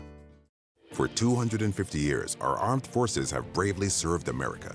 Wounded Warrior Project honors that legacy by supporting post-9/11 service members and veterans like Anthony, a Marine who was injured by a roadside bomb in Afghanistan. They carried me through my injuries, my not just my physical, but my mental. And seeing other vets doing the same thing helped me tell myself, hey, you can do this. Join us in honoring warriors at woundedwarriorproject.org/America. This is The Truth with Sherwin Hughes on 101.7 The Truth app, and 1017thetruth.com. But I love you 'cause you crazy too. Radio killer. Red light special. Undress me under the candlelight. Turned up in this business. Watch me do all of them things you like. I'm ready to go, ready to blow like Grammy night. In the back of that limousine. Billy Bob and Angeline. Milwaukee Public Schools is under federal investigation based on allegations about how the district considers race in disciplinary practices, the U.S. Department of Education said yesterday, August 18th. But before I get into this, it's going to be very confusing to some. I got to make sure that we come away from this conversation not being confused. So there is a disparity in Black children being disciplined. And sometimes they'll be committing the same offense as a white child. The white child will get a less harsh punishment. The Black child more likely to get suspended and expelled. There's a couple ways we can look at this. First of all, what are the Black children doing and why are they doing it? Why can't they behave? Okay, that's number one. Number two, when the Black children commit the same offense as a white child, why are the Black children being disciplined more harshly? Like, that deserves critical analysis. One of the things that I can think of off the top of my head, and here's the thing, I don't know. I don't even know what the offenses are. Is it pushing and fighting, shoving, cussing out a teacher? I don't know. But what I can deduct from this is if a white child pushes a fellow student and they get caught, teacher sees it, go to the principal's office. We're gonna call home. And then maybe that's it. Call home, parents come in, maybe have a conversation, talk to the child, whatever. Send the kid to the principal's office, something. And that's it. No suspension, no expulsion. And then you can look at the same behavior. Black child pushes a student, 3-day suspension, maybe a 1-day in-school suspension, or in some cases, an expulsion for being physical with another student. With the white student, and this is just me thinking out loud here, that was the first time, their first offense, pushing a fellow student. So, sent to the principal's office, they call home. Maybe there's a little conference between the assistant principal, the principal, and the teacher and the student. They figure something out. The child gets disciplined at home. Okay, boom. That child was not suspended. And that sounds to me like something that's reasonable. Child, because kids, some kids deserve to be pushed. Some adults deserve to be pushed too. Not saying you should do it, but some of y'all ask for it. First offense, I don't believe in punishing people super harsh for the first offense. Now, if they do it again, of course, you increase the penalty with the frequency of the offense, right? But what if the black student has been pushing 5 kids a year since they were in 4th grade? By the time they get to high school, and I'm assuming that these children's disciplinary records are cumulative and they follow them. Because wouldn't you want to know if this kid who's coming from middle school to high school has been suspended before, has been expelled, had to sit a year out of school before? Like, wouldn't you want to know that? So I'm assuming that they keep accurate records. So when you look at the offense of just pushing a child, or it could be maybe even vice versa, because white kids get expelled too. If that white child has been pushing kids since they were in 4th grade, and then they push somebody in high school, now they get expelled. With the black children, how much leniency are they given? And if we're looking at the thing in totality, okay, well, this black child was in fact expelled or suspended for pushing a child, but it was the 10th time they did it, where with this white student or a black student, it was their first offense, and maybe some of the disparity can come from there. But there's still a lot to unpack here, because we need to figure out why anybody is pushing anybody in the first place, and why these kids can't behave.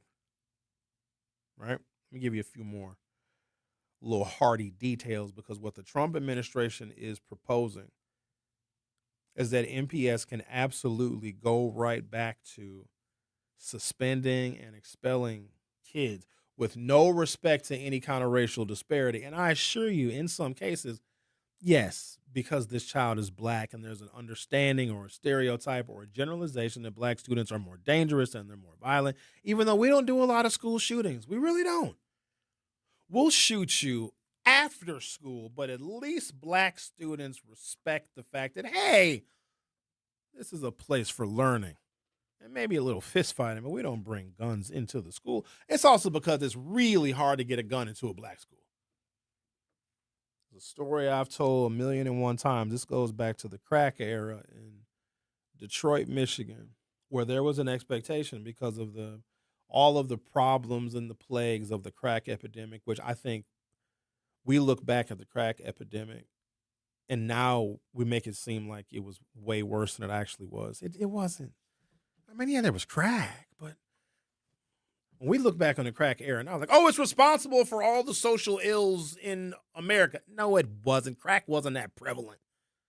I think marijuana is doing more damage now than crack ever did. Absolutely. And alcohol does more damage than both of them combined. Another story. So there was, I think Detroit School District was one of the first school districts to implement this safety protocol district-wide. 88, 89 school year, right around there. Metal doors that can only be opened from the inside of the building. Okay, so if you're outside, you can't get in because there's no handle on the outside of these metal doors. And then also magnetometers, where the kids had to walk through metal detectors every single morning, because there was an expectation that the violence that existed in the neighborhood around the school would filter its way into the school. So Detroit was like, we're going to be proactive and we're going to make sure that people outside in the community who may be violent can't get into the school and harm our students. It also treats children like prisoners, even though they weren't guilty of anything. And you have all this additional security because in these majority black schools in Detroit during the crack era, violence was the expectation. There was a 14-year-old boy who was walking home from school in Detroit, and he was about halfway. So he was halfway between the school and home. And some people started shooting, not at him, at each other. And he gets caught in the crossfire.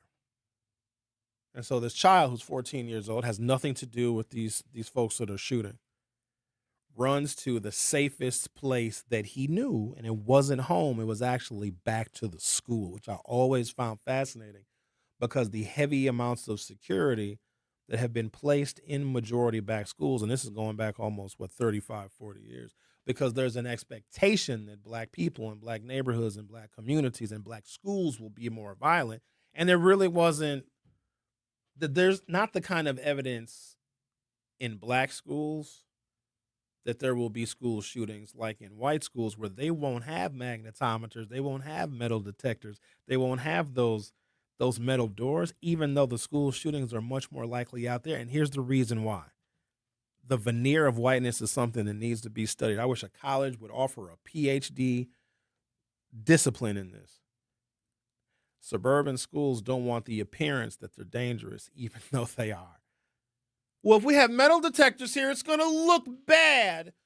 Yeah, but there were 5 school shootings in the surrounding county. Yeah, I know.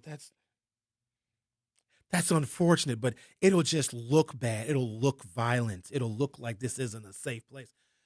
Quite honestly, having metal detectors ensures everybody's safety, but it's always such a fascinating argument as to why they won't install metal. Now, some suburban schools, they got to have them.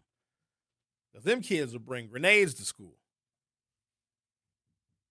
But a lot of them said, we reject having to put in all of these safety measures that we know will keep children safe, teachers safe, administrators safe. Because, well, if we put these metal detectors up, it just looks terrible.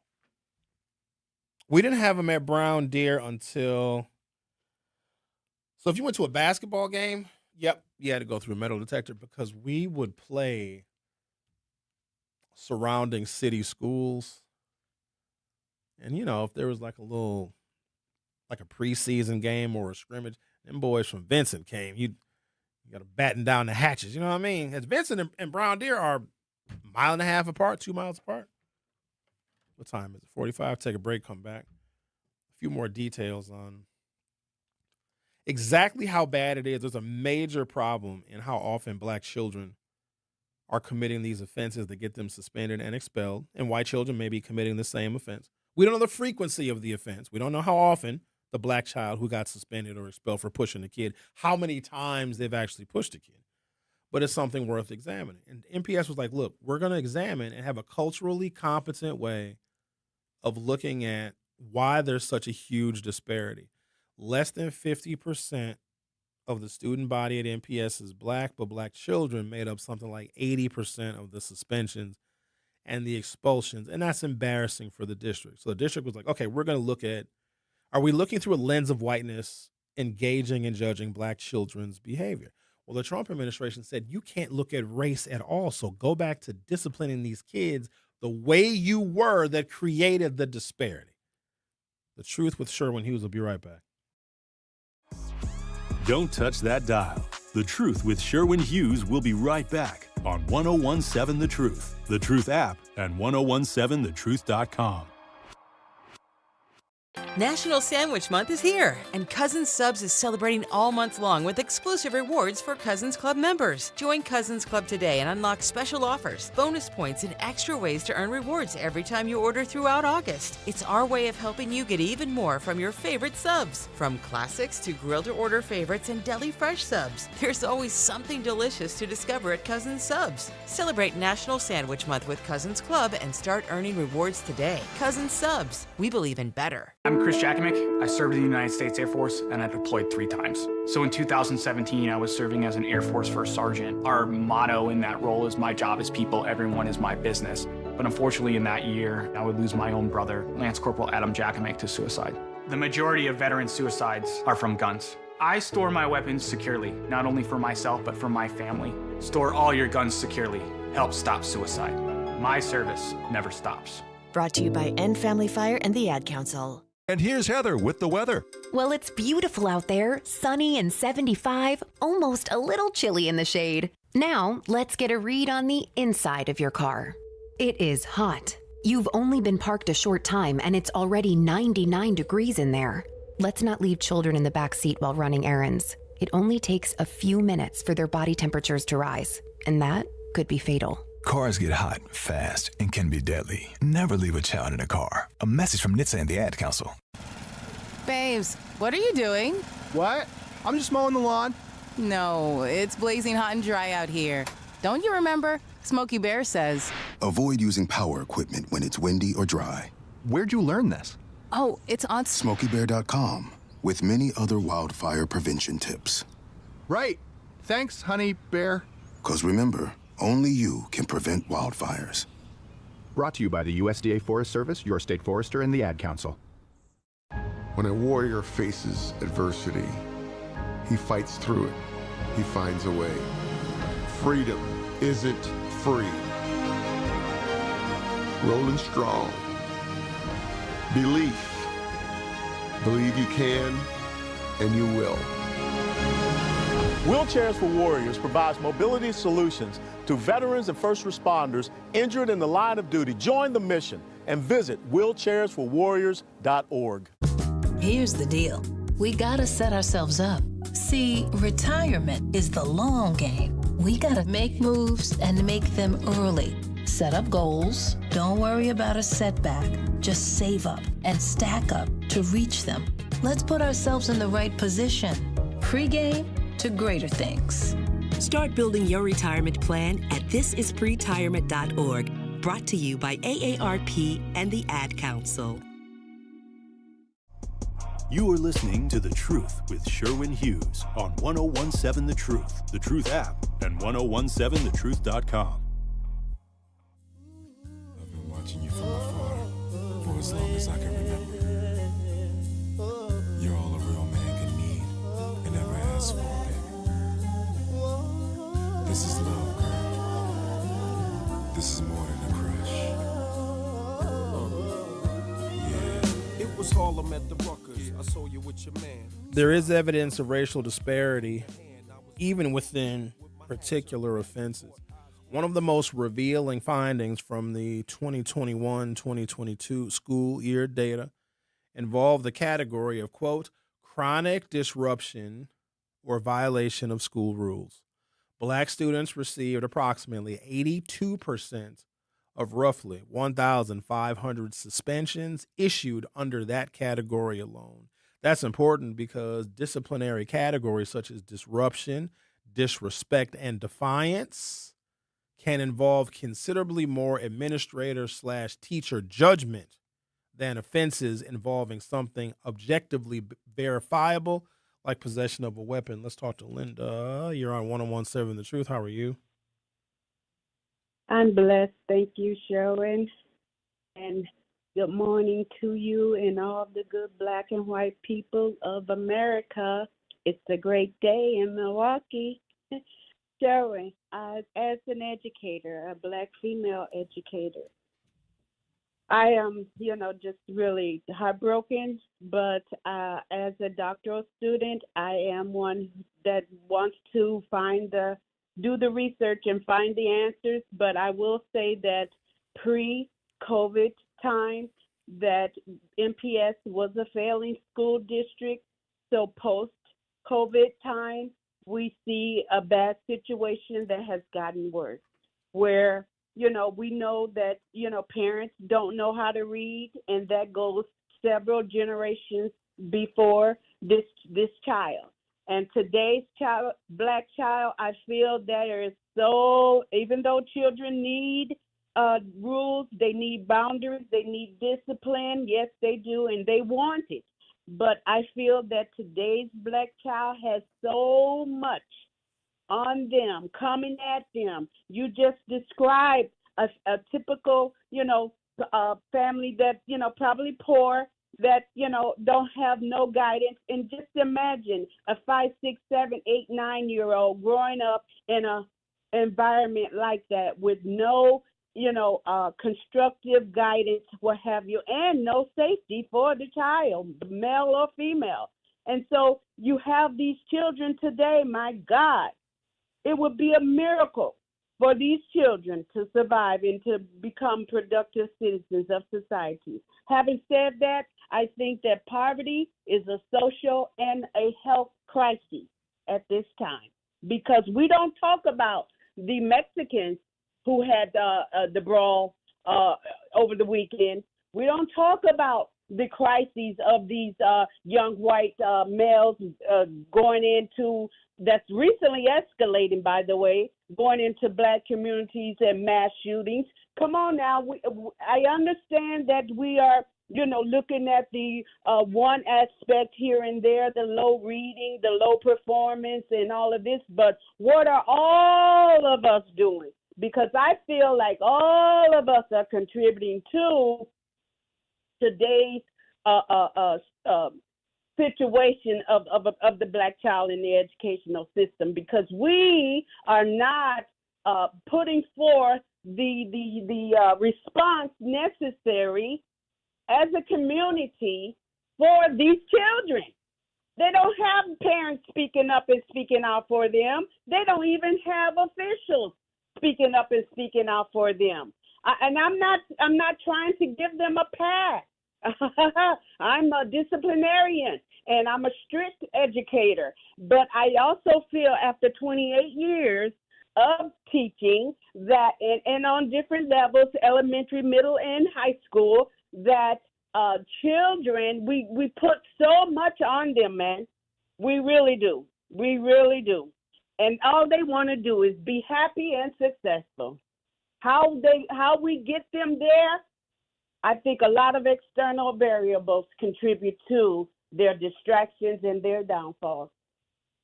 And yes, I know they're not using their own critical thinking, but when you are on the outside looking at a child, you have to think about what is going on the inside of that child's mind, especially when they're growing up in a surrounding like that where there's no discipline, there's no rules, there's no tradition, there's no reading.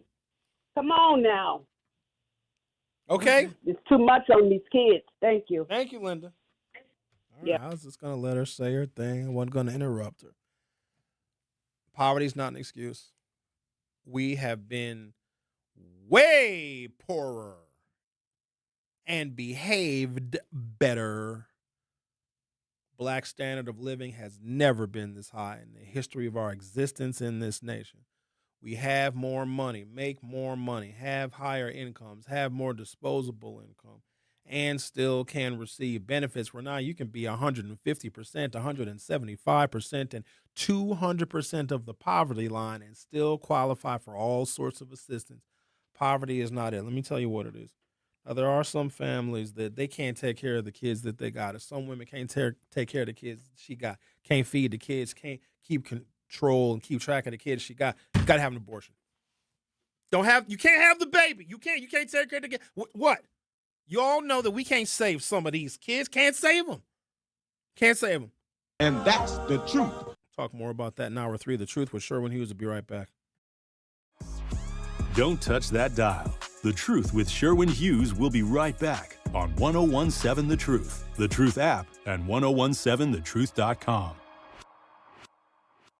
There's a little time left in the summer, and there's still so much to get involved in as we end the summer safe. Milwaukee youth ages 12 to 18 can tap into free safe summer sites, activities, food, music, sports, creative experiences, and free youth events happening all across the city. There's something to do, somewhere to go, and something new happening every week. Visit tapinmke.com to see what's happening near you. That's tapinmke.com. Milwaukee, let's end the summer safe and start the school year right. For 75 years, the Muscular Dystrophy Association's voices have thundered through the halls of Congress. For 75 years, we've willed the impossible into existence. For 75 years, the MDA community has pushed the science, shifted the narrative, and established the field of neuromuscular medicine. And until that day when this is all a thing of the past, you couldn't stop us if you tried. Join us and celebrate 75 years of breakthroughs at MDA75.org. Talking about guns with others might not always feel comfortable, but it could save a life. Here's a way to start a conversation. Your family is going over to your neighbor's home for dinner for the first time. How would you ask if there are any unlocked guns in the home? Hey, we're so excited for tonight. Before we come over, though, may I ask if there are any unlocked guns in your home? Our guns are stored securely, locked in a safe that the kids can't access. Awesome. Learn how to have the conversation at agreetoagree.org. Brought to you by the Ad Council. Wherever there's a need in our communities, there's a United Way, improving lives so everyone can thrive. Where more people can gain access to health care and nutritious food for their tables. Where more community members can benefit from financial education and get connected to local resources for housing support. And where children are given more chances to reach their full potential. Community is where we find our strength and where we share our hope. United is the way. Visit unitedway.org. Are people around me safe when I vape? Science does not support that belief. Exhaled vape emissions linger in the air, affecting indoor air quality and bystanders in the same space through secondhand exposure. Vaping emissions can also accumulate on clothes, hair, dust, and furniture, leading to exposure risks to bystanders of all ages. And vaping around a pregnant person can lead to serious health impacts on fetal and childhood development. Enough with the puff. Learn more at ul.org/vaping. Milwaukee Black Talk lives here on 101.7 FM and 1510 AM, W269DL Milwaukee, and WGKB Waukesha. This is The Truth with Sherwin Hughes on 101.7 The Truth app, and 1017thetruth.com. John B. Bring it on now. Let them feel where you come from. Let them feel where you come from. Only the ladies. Only the ladies. Welcome to hour 3 of The Truth with me, Sherwin Hughes. Talking about these, I guess, discipline issues and the disparities that exist between black students and white students, where the disparity is the most pronounced. Why can't the kids behave? It's always poverty's problem, right? Are y'all honestly going to tell me that having more money makes you behave better? Having more money makes your behavior in some cases worse because you can get away with it. Stop blaming poverty. Like the standard of living in the poorest state in America, which I think it teeters back and forth, and they're always red states. I think it's Mississippi. Between Mississippi, Louisiana, and Arkansas, those are per capita income are the poorest. Still better than like the country of England. Our poorest states have a higher per capita income than most of Western Europe. So poverty is relative. Problem is there's so much consumerism that whatever money people have as far as income goes, they spend it. And they're also much more sensitive to just like price fluctuations. But poverty is not an excuse. So you mean to tell me that we have to get rid of poverty? We got to extinguish poverty in order for children to be able to behave? Come on now. You know that's ridiculous. There are some people, no matter how much money they make, they're going to be poor. Financially, they're going to be poor, but also morally, they're going to be bankrupt as well. So it's not poverty. I think people overestimate what money can do. You're the same person. You're just a better financed version, a more extreme version of who you were. If you were a jerk when you're poor and you get rich, now you're a rich jerk, which I would argue is a worse kind of jerk to be because now you got money. You have like this inflated sense of self. And then here's what's crazy. You can be poor your whole life. Oh, I've seen it. People grow up dirt poor, right? Get a little bit of money, maybe a lot of money. And guess what? The first thing they do is hate poor people. Hate them. Hate them. Can't. Oh, look at, how dare you? Look at your poverty-stricken self. I don't want your kind in here. But, sir, you were at the same soup kitchen 2 years ago. Ah, that was the old me. Now I'm rich. No, money don't do it. I think that there are some people that they can't raise kids. Why don't we ever want to admit that? If men could get pregnant, do you have any idea how many abortions we'd have? It'd be a part of our routine. Hey, dog, what you got going on this weekend? Man, I got pregnant again, dog. Yeah, I'm finna, you know what I mean? Yeah, I'm gonna go get that thing taken care of, whatever, because I ain't trying to be no pappy. So y'all want to meet at the spot? I'm finna go down to the little clinic, whatever. Ain't gonna take long. They said I'm supposed to be laid up for a couple of days with bed rest, but no, I'm finna be in the streets tonight. So yeah, man, my appointment is hey, you want to take me, dog? You want to take me to the abortion doctor?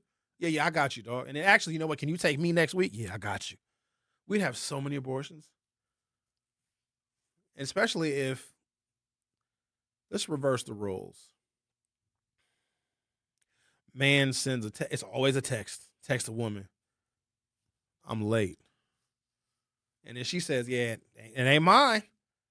Hey, we text the woman. If men could get pregnant, we send a text. Get that late text saying I'm late text. The woman's like, yeah, I don't want to have nothing to do with you or that baby. We're going to have an abortion. The woman said she don't want to be a mammy to the baby. What we going to do? We ain't raising this baby on our own. Costs too much. Life is already hard enough. Have an abortion. A man's right to choose. His body, his choice. We totally would. Now, of course, I'm not over here telling women what to do, but I'm just saying I know men, and if there is something that will be inconvenient or expensive or a burden or stifle our progress, because men get a lot of their worth. Like who we are and how we are judged is based on what we can earn and what we can do and how far we can go when it comes to success and being a professional. That's it. So if there is something that gets in the way of that and we can lower or mitigate or eliminate that barrier, I promise you we would do it. It would just be smart thinking. Like, oh, I'm gonna have to take maternity leave, dog. I'm trying to get this promotion, son. You know what I mean? Trying to go on vacation. I can't go on vacation with a pregnant belly. Yeah, I'm just gonna go ahead. We would just have some people can't parent. And why is that such a tough conversation to have? Like we feel like because somebody has children, we owe them everything, and we got to take care of their kids. The state has to take care of their kids. They have almost no skin in the game whatsoever. Their kids can grow up to be a murderer. And then I will say to you, have you ever been a victim of a violent crime and it was a child where the mama could say, yeah, he's always been a problem. I couldn't discipline him. He would never listen. He never went to school. He cut school. He was doing drugs. Why? You shouldn't have had him. You should, because now he just killed somebody. And if you're the victim of a violent crime and the mother's telling you about their child, like, oh yeah, he's always been a problem. Your family that has suffered at the hands of that child, that even the mama and the daddy will admit, oh yeah, we've never been able to do anything with him. Don't you wish that child was never born? Because then your child will still be alive. Now, we got to look at things in those terms, but for some reason we can't talk about it like that. Maybe we should. Maybe that's the part of the conversation that's missing. And women, you ain't got to explain nothing to nobody. You don't want to have that baby, don't have it. Don't. If you can't take care of it, and if that child might end up being a neglected child is a problem.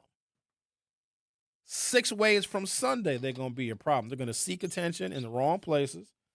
They're going to use drugs and alcohol more likely. They're going to have anxiety, all this stuff. And we know what's going to happen. Like, we know it. And here's what's crazy. You can even see it in your other children. Not to mention an adult that grows up that wasn't loved and wasn't cared for by their parents. We got to be realistic about this stuff now.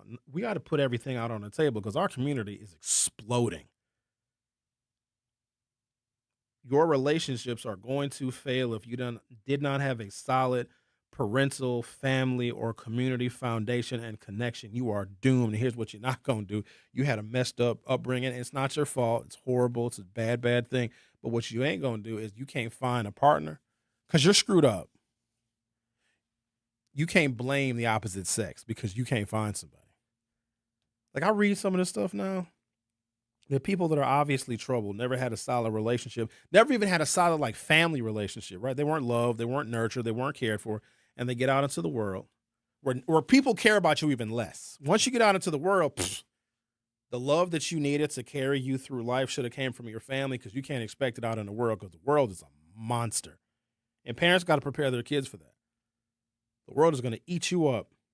You're not prepared for it. You don't have that foundation of love and being cared for and being taken care of and building your self-esteem, and allow these damn kids to fail. These bulldozer parents don't even let their kids mess up. I messed up a lot. My parents were like, all right, that's your ass, buddy. That's it. You're going to get some discipline because you got to learn. I don't want my child to ever see any consequences. I can tell you how that story is going to end.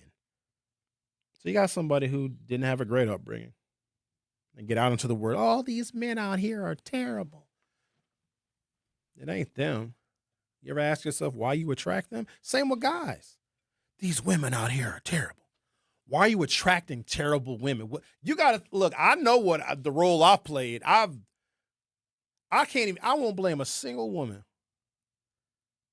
that I've ever been with, dated, any of that was a horrible human being. That's me. I attracted that trash. She gonna be who she is. You know what I mean? I can't even do nothing about her. That's who she is genetically. She's screwed up. And I didn't screw her up, but she just is screwed up. How am I attracted to the screwed up? That's me. That's not her problem. She's nuts. How am I like a little crazy, though. Do you? Woo! In the right amounts. But the problem is I like crazy that can be controlled. Latina crazy? No. Not that's too much. Mm-mm. I like that kind of crazy. I can't deal with them. Not Latinas. Why not? Speak a little Spanish to you? I like that. I speak Spanish, but I can't speak Spanish. They don't do it for me. The Latinas don't. I mean, they look good or whatever. Muy bien. No, not bien. No. No más. No. Yo quisiera la caminada pareada. I don't want, can't do it. Grande torta. A grande torta. That's a big fat sandwich girl. A big fat girl. A torta, big fatty. No. Relax. Everybody calm down. So don't blame the other people. Sometimes people had if you didn't have good role models and good examples that you could mimic, it's tough. I'm not saying it's impossible, but kids are growing up with really bad examples everywhere, whether it be the garbage that was left at an event at Brown Deer Park or just what they see. I've often, not that y'all care, but I'm going to tell you anyway. Sherwin, what's your type? Because, hell, I don't even know. If I line up some of the women that I've been involved with, I was going through some stuff, clearly. Like what? Some big mamas? Nah, that ain't for me. You don't like the big mamas? Not for me. Oh. But, hey, big girls need love, too. So do big men. Big people need each other. They need love. But, nah, that's not me. Well, they say more cushion for the pushing or something? I don't know who they is. But they're just all so different. But I had to figure out, okay, what is my type? Because I got to figure out why I'm attracting what I'm attracting. It also depends on where I'm at in life. If I'm in a good place in life, then the people, just the energy of the people that come around me. And this is with everybody. If you're doing good energy comes around you. And so will good people. If you're not doing good, the people that find their way to you will also be reflective of just where you are. So just watch your energy. You know what I mean? Get your energy up and the people will improve. But what I found that they do have in common, at least the ones that I've had good relationships with. Some people you may have dated and timing is bad, but you're still cool. Like I got some homegirls that, we dated for a little bit, didn't work out. Everybody's still cool. We still can kick it. We still talk. I tell them, hey, you need something, I got you, and vice versa. I appreciate that. But you know what, for me, worked the best? And that's why you can't limit yourself to race. Women that have relationships with their fathers, there's nothing that compares. That actually had their dads in their life. The parents didn't have to be married, but she got her father's perspective on life and was raised by her father and loved by her father and disciplined by her father and has a healthy respect for who her father was. This completely changes a woman's perspective on men. Now, you got some women that grow up in a household full of women. It's worse with men. But when a girl grows up in a household full of mamas, grandmamas, and aunties, not a man in sight, not a husband in sight, not a boyfriend in sight, and these dudes are coming and going, these little girls growing up thinking she got 75 uncles because every time her mama and her auntie brings somebody around, oh, this is just your uncle. Stop saying that to them girls. Got these girls messed up in the head. And if a girl grows up hearing the women in her life, her mama, her grandmother, they always have 35 aunties. If every one of those women is talking bad about men, because they can't keep a man, or these men are terrible, these men are this, how do you think that's going to impact that girl? And then when she grows up and gets out into the real world, she's going to have a healthy disrespect for men off jump, because that's all she's heard. I'm talking about in her formative years, even long before puberty. You have a girl 13, 14 years old that has enough hatred in her heart for men that she's going to hate them forever. I can't compete with that. Nobody wants to compete with that. But little boys, though, there's always exceptions, and the exceptions are the ones that speak up and get mad at me.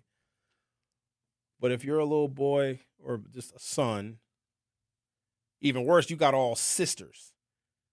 No dad, no father, no male role models. You see your mama with a different dude every 6 months. You hear your mother talk terrible about men. Your aunties, all your grandmamas, all talking terrible about men. You're the only boy now, so it's all women. You're growing up around all women now. You hear nothing but terrible things about men from all of these women. While none of these women are raising you as the only boy to be a good man, a good father, and a good husband, they're not doing any of that. Of course not. In fact, you're better off raising your little boy to be dependent on the mama forever, because that'll be the only man that never leaves her. Think about that one for a second. My boy ain't going to learn nothing. He going to be dependent on his mama forever, because I can guarantee, and sometimes it's subconscious, he'll never leave me, because every other man did. These boys can't do nothing, and then women complain, oh, these men are worthless. Of course they are. He was raised to be worthless, so he would never leave his mama. Because here's one thing that women hate. Oh, they hate a mama's boy, because sometimes they get jealous. Why you always up under your mama like that? He was raised to be that way, to never leave her, to be dependent on her. But if a boy grows up just surrounded by women who have terrible things to say about men, what's going to happen is it's not that he's going to hate other men. That boy is going to hate himself. And then he's going to be a people pleaser for women, because he hates himself. If you hear nothing but horrible things about men your whole life, even as a little boy, you can't develop a healthy self-esteem as a man. You were going to go above and beyond to people please for women. And that's a bad situation too. Oh, the kids in school. So they're all products of all of this stuff. And we're trying to apply surface level fixes to stuff that's really, really, really deep. Take a break, come back. Check some YouTube comments. Oh, we got to check the YouTube poll as well. We'll do all that on the other side. The Truth with Sherwin Hughes. I'll be right back. The Truth with Sherwin Hughes returns after this on 1017 The Truth app, and 1017thetruth.com. Educators Credit Union is more than a place to manage your money. They're where your financial possibilities take shape. They're more than transactions. They're conversations about your financial goals. More than numbers, they're community advocates who support free, local events that are accessible to all. They foster community because we are stronger together. Educators Credit Union is people helping people. Become a member at ECU.com. Insured by NCUA. Membership eligibility required. Looking for fun, adventure, and family-friendly activities this summer? Discover Milwaukee's Urban Ecology Center with locations in Riverside Park, Washington Park, and Menominee Valley. Explore hiking trails, family programs, outdoor adventures, community events, and opportunities to connect with nature right in your neighborhood. Whether you're looking for a weekend adventure or a summer-long experience, Urban Ecology Center has something for everyone. Learn more and register today at urbanecologycenter.org. Nature is closer than you think. The possibility of lung cancer can be pretty scary, especially if you're one of approximately 8 million current or former smokers at high risk. That's why SaveByTheScan.org wants you to know that now there's a breakthrough low-dose CT scan that can detect lung cancer early, and it only takes 60 seconds. You stop smoking, now start screening. For an easy quiz to see if you're eligible, visit SaveByTheScan.org. It could save your life. SaveByTheScan.org is brought to you by the American Lung Association's Lung Force Initiative and the Ad Council.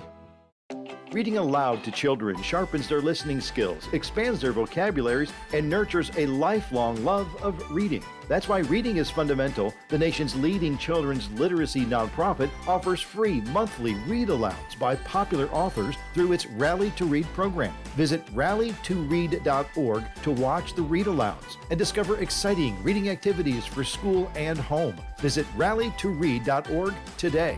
Rally to Read! We asked parents who adopted teens to share their journey. When I met both of them, it was like my missing pieces were found. Like it was just like an instant, these are my kids. If you're considering adopting a teen, just do it. Kids need families. I don't care the age, everybody deserves a family. Learn about adopting a teen from foster care. Visit adoptuskids.org to learn more. A message brought to you by Adopt US Kids, the U.S. Department of Health and Human Services, and the Ad Council. Not completing high school is more of a social thing than it was an academic thing. Even though all these years have passed, I still had that longing to have my diploma. At age 30, Carissa finished her high school diploma. If you're even considering getting your high school diploma, you can do it. No one gets a diploma alone.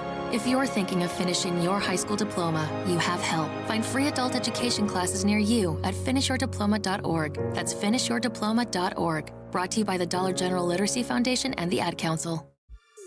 This is The Truth with Sherwin Hughes on 1017 The Truth app, and 1017thetruth.com.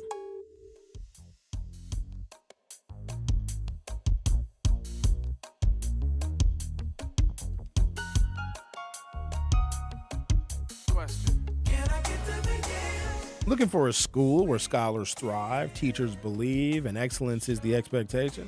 Milwaukee College Prep is still enrolling scholars in grades K through 8th grade for the upcoming school year. With 4 high-performing campuses, award-winning educators, and a proven track record of academic success, Milwaukee College Prep is helping more than 2,000 Milwaukee scholars build brighter futures every day. Don't wait. Limited seats are available. Apply today at MilwaukeeCollegePrep.com. That is MilwaukeeCollegePrep.com, or call 264-6000, 414-264-6000. Milwaukee College Prep, excellence by design, futures without limits. What else we got? I don't know. We got more stuff. I'll read it later. It's a multifaceted problem, and you got to be a major critical thinker to try and figure some of this stuff out. Lack of discipline, obviously, is paramount, because if the children are not getting discipline at home, if they don't understand rules and boundaries, and in certain places and certain spaces, you have to act a certain way. Oftentimes what people do is they keep it so real that they don't know how to modify their behavior to fit the places and surroundings that they are in. If you're normally a really outspoken, really loud person and you don't hold back, great.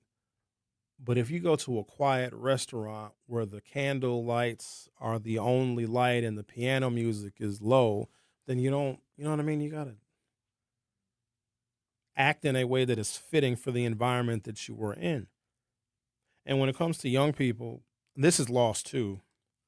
When you're around adults, these kids got to know that the adults are not your peers.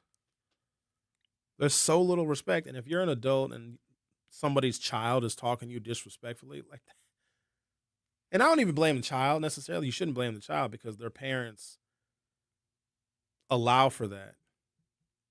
Some people should just get a dog and see how that goes, because there's some folks that they can't control a dog. If I come to your house and your dog is jumping all on my lap, oh, he likes you. I don't care. No, because I don't want your kid jumping all over me either. Start with a dog, see how that goes. And if your dog doesn't make it to the age of 2 because you forgot to feed it, then you're like, oh, I'd be probably a bad parent. Compare black students with white students. The contrast is especially dramatic. During the 2023-24 school year, black students represented roughly half of all enrollment, but 80% of out-of-school suspensions. White students represented roughly 9% of MPS enrollment during this period, but accounted for only about 2 to 3% of suspensions, depending on which MPS suspension measure/report was being used. Black, approximate enrollment was 50%. Share of suspensions, 78 to 80%. Hispanic, 28% of students, 15% of suspensions. White, 9% of enrollment, 2 to 3% of suspensions. The Hispanic comparison is important because it demonstrates that this is not simply a minority versus white phenomenon. Hispanic students are also a large, disproportionately low-income urban student population in MPS, yet their share of suspensions was substantially below their share of enrollment. So if we use poverty as an excuse, maybe this is a good example because Hispanic students are poor too, but their behavior, or at least how they're disciplined, is dramatically different than how black students are disciplined. So why is poverty this indicator of bad black student behavior, but it's not an indicator of bad Hispanic student behavior? So you can't blame poverty. Here's what I would think on initial inspection. I would think that the most minority student, which is white student, would be the most disciplined and the most disruptive and the most unruly. Because don't we see that? If you're a minority and a hyper minority, you are judged in a way and you are scrutinized in a way that even ambiguous things that you may do and may say are judged the most harsh way. White students are the absolute unequivocal minority in MPS, yet they have less disciplinary problems than anybody else. You would think that the white students would want to fight everybody all the time because they're outnumbered. They get bullied a lot because, it's not a lot of white students at a particular school. I bet you got some MPS schools with only 2 or 3, maybe 4 white students. If you're one of those 4 white students at an MPS school, your parents, you got to wonder why they have you there. Because I don't even know if that's a good experience because there's no way you wouldn't get bullied. What is this here? The 2023-24 numbers are stark. A state-commissioned instructional review of MPS examined 11,658 out-of-school suspensions during the 23-24 school year. The racial distribution was approximately black, 80% of MPS out-of-school suspensions, Hispanic, 15%, white, 2%, Asian, 2%, 2 or more races, 1%. Black students represented 49.5% of MPS enrollment, yet accounted for 80% of the out-of-school suspensions. That means black students were overrepresented in suspensions by 30.5 percentage points on average. Another way to talk about it is 1 out of every 2 MPS students is black, but 4 out of every 5 out-of-school suspensions went to black students. The disparity becomes even larger when we get to kids that were expelled. 92% of the kids expelled from MPS are black. The same review found that 92% of MPS expulsions in the 23-24 school year were issued to black students. Enrollment, 49.5% African American. Out of school suspensions, 78 to 80% African American. Expulsions, almost universally black students. So the Trump administration's got something to say about this because clearly MPS needs to examine their policies. Why are 92% of the expulsions black students? Is there something the district is doing wrong? Are their policies and these no tolerance policies, are they way too punitive? Do they look at race differently? Let's go ahead and just say yes. So the district started to enact, this is under Darian Driver, ladies and gentlemen. This is 10 years ago. It was noted by the Obama administration that there were major disparities in discipline in MPS, and I think that some of us knew that.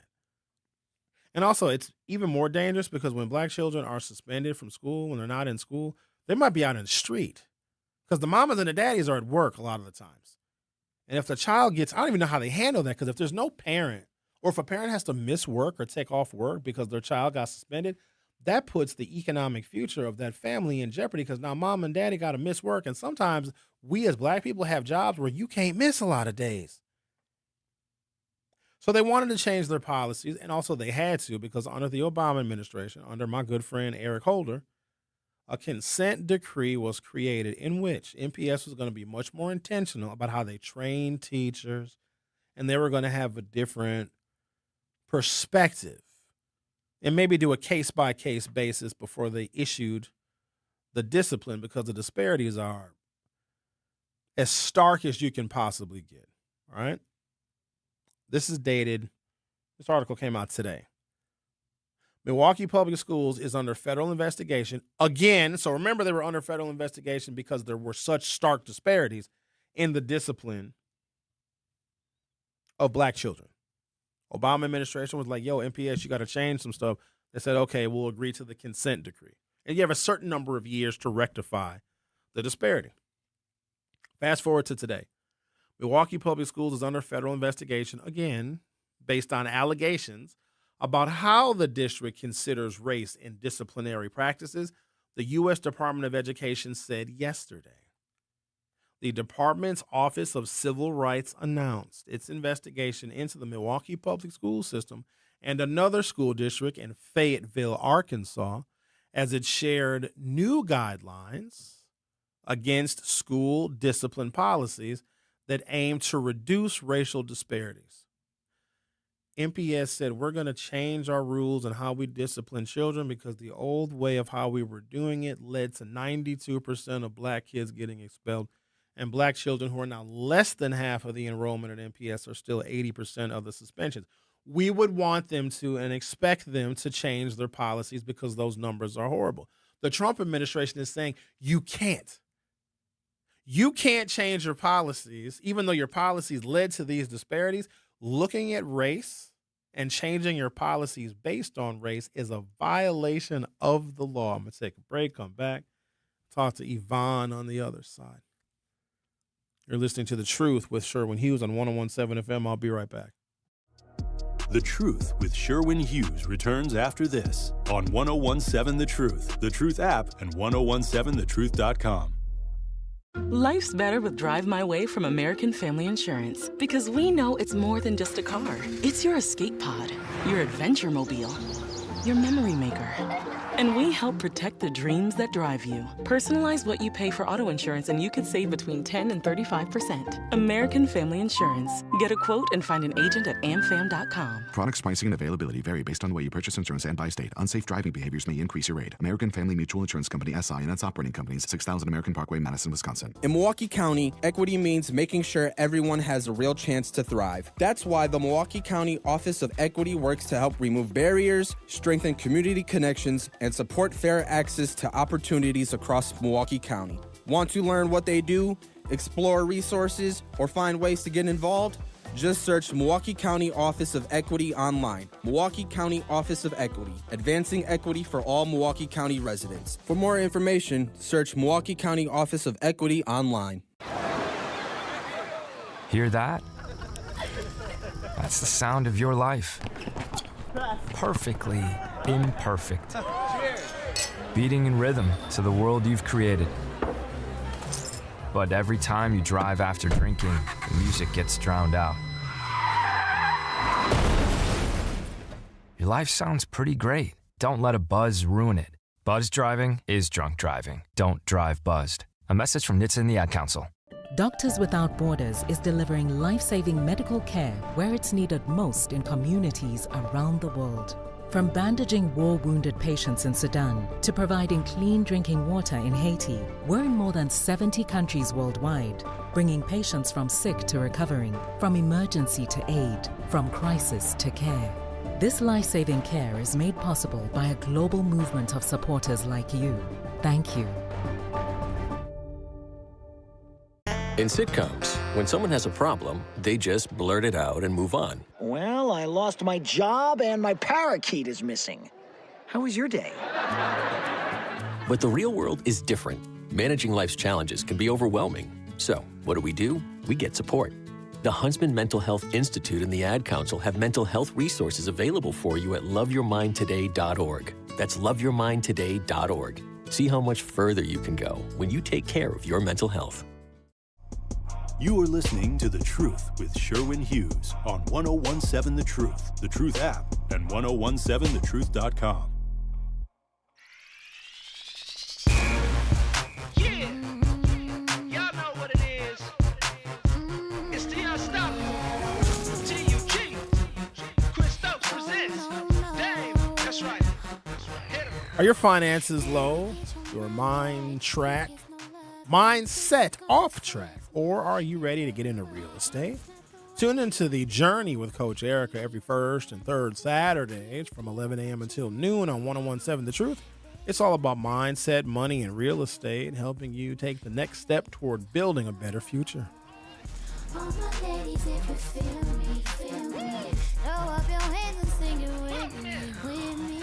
Lady B says, Sherwin, I thought you didn't like skinny women. Make your mind up. Skinny is derogatory. Skinny means I can see your rib cage. I don't want to see no rib cage. Nothing wrong with that sometimes. Yeah, no. A little skinny woman. Like it all. Petite, but curved. Yeah. I like that now. Skinny thick. And a little, slim thick. And a little short little package. You know what I mean? She can't be built like a boy. Well, I kind of like the women that are like, my range is like, from 5'10" to about 5'7". That's I'm 6'2", 6'3", so I like the women tall. Yvonne didn't call to hear us talk about this. She's got very important things to say. I'm sorry, Yvonne. How are you today? You're on 1017 The Truth. I'm okay. You know me as Miss Bonds. Oh, I sure do. Hi, Miss Bonds. You're a retired educator of many years. Yes.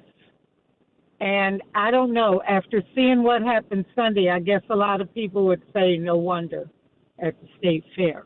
But you talked about the Hispanic population and them being poor and whatever.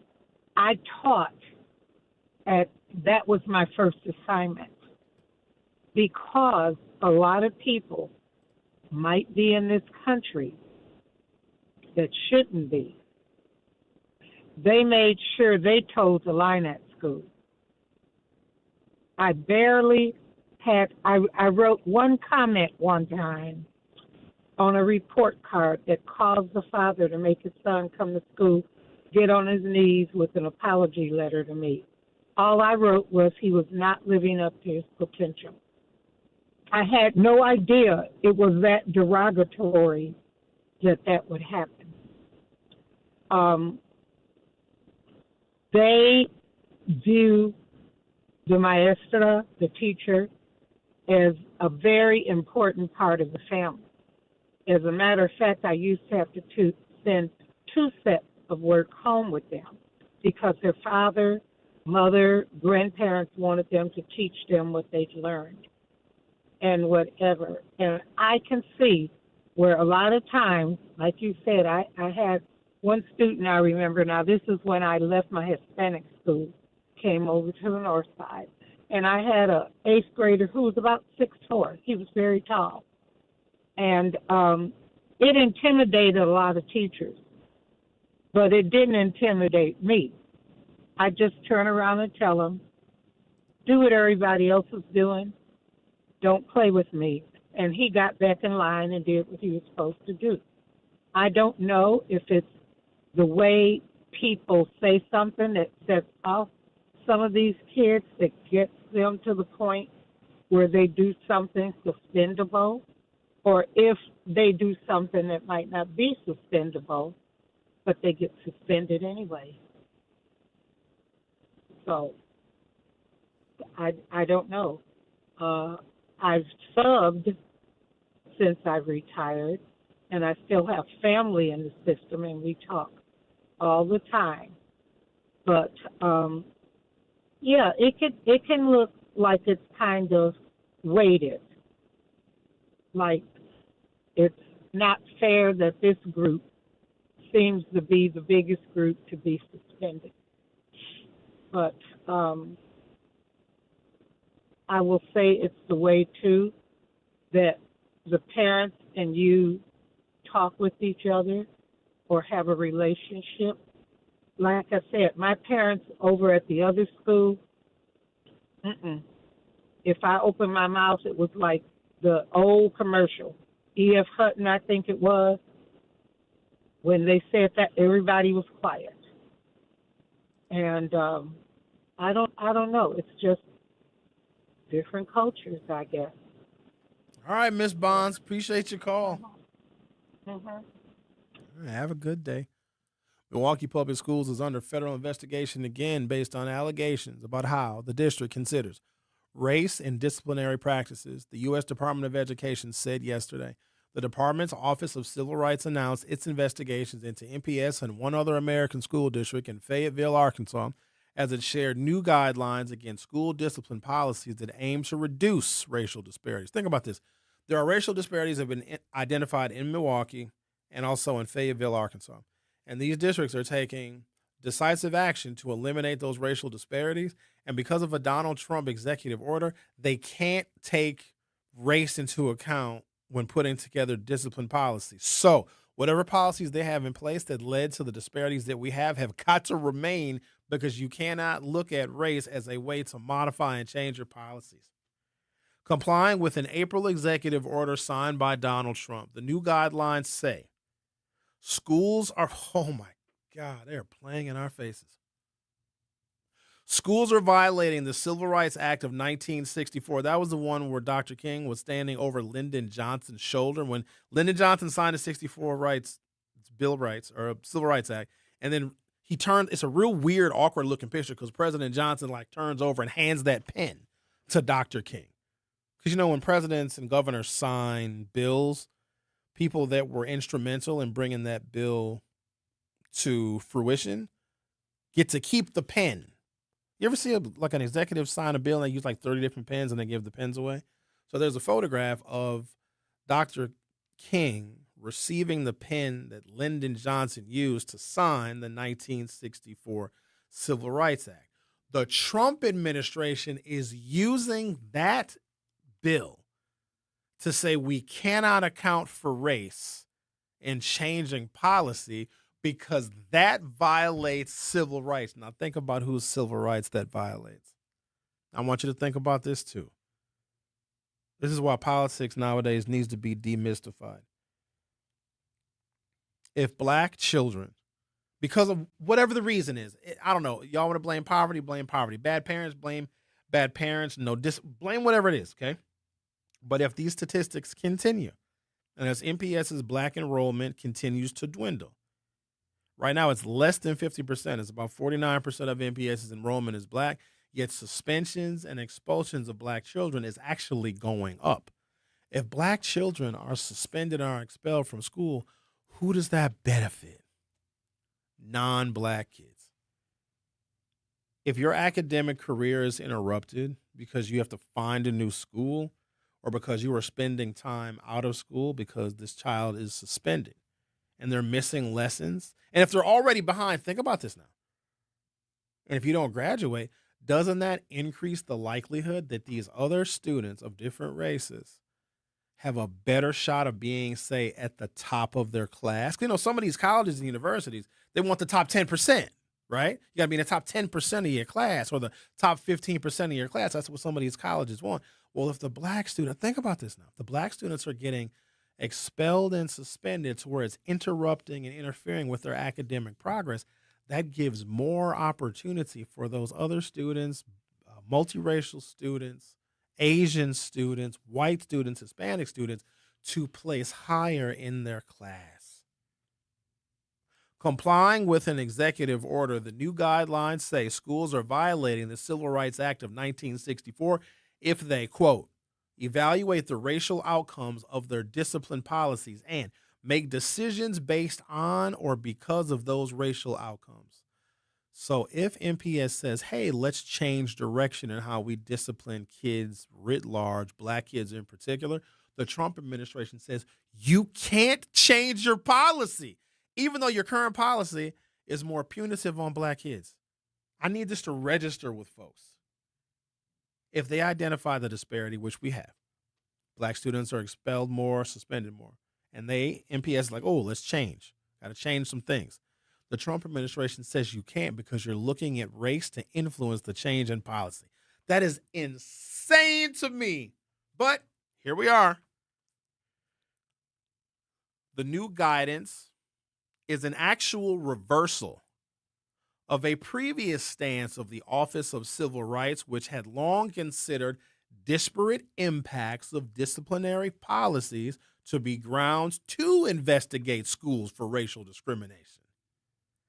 MPS itself was the subject of an Office of Civil Rights investigation 10 years ago for the high number of suspensions and expulsions of black students. And the district seeking to change course and address the disparities is now a violation of the 1964 Civil Rights Act, which was signed into law to mitigate and prevent and reduce discrimination against black students.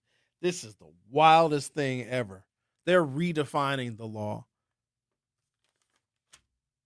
You know what people didn't know when they voted for him as opposed to her? This is something else that flew over people's heads.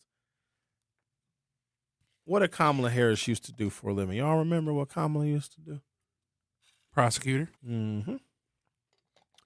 She prosecuted criminals. Donald Trump spent a good part of his adult life as a defendant, okay? And even some cases that are still ongoing right now. If I ask somebody what the President of the United States does, I don't want to put any of y'all on the spot. Who's in the producer studio? Is Zach in there? Nitty in there? Nitty's not. He's on the ground. He's on the ground. Yep, doing some work for his show. Get that man a desk. Why you on the ground? Like on the floor? Yeah, there's a chair in here. He just, he likes to. What are you doing, yoga? He's Caribbean, he says. What? Nitty, you're a platinum selling artist, sir. You don't live in a hut. Nitty got a bigger house. You probably got a big house. He likes to stay grounded. Zach, that's funny. Zach, if I was to ask you, what does the president do? What, just off the top of your head, what do you? Sign executive orders. That's right. So that's about right. Bet. So, yeah, right? President is the top law enforcement officer in the country. Yeah, it's the commander-in-chief. Kamala Harris was a prosecutor. She prosecuted criminals. Okay? That's a law enforcement profession. Prosecutors enforce the law. Donald Trump was a defendant, but now is the top law enforcement officer. The president enforces the laws passed by Congress. Let me give you an example, because people didn't know that. They still don't know this. So when you vote for president or governor or mayor or county executive, they're executing the law passed by the legislature. They are law enforcement officers. Y'all elected Donald Trump to enforce the laws that he breaks. And what is he doing? He is changing the laws to favor those that are lawless. Why do you think they want to put together the $2 billion flush fund for the people that did the January 6th? He sides with lawbreakers because we made him the top law enforcement. If you take a criminal and say, hey, criminal, make all the laws. Think about what kind of laws they're going to make. They're going to make laws for criminals. That's why he's corrupt. That's why he's trading stocks. That's why he's making billions and billions of dollars. That's why he accepted a plane from a foreign country. That plane got so many microphones and bugs in it. When you are the top law enforcement officer, you are, in fact, Richard Nixon said it. He said, it's not illegal if I do it.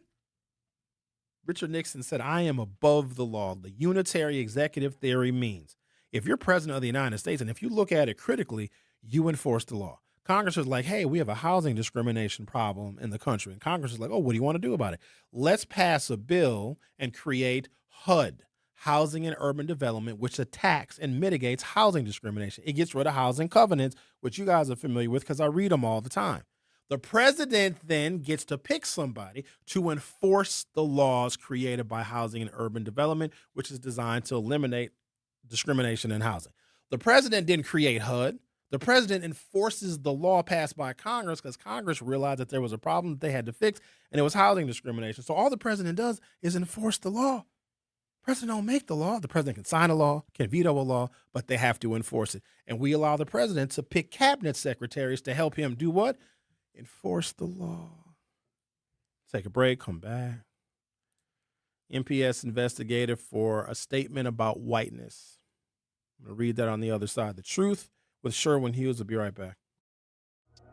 The Truth with Sherwin Hughes returns after this on 1017 The Truth app, and 1017thetruth.com. At Milwaukee College Prep, we believe brilliance lives in every child.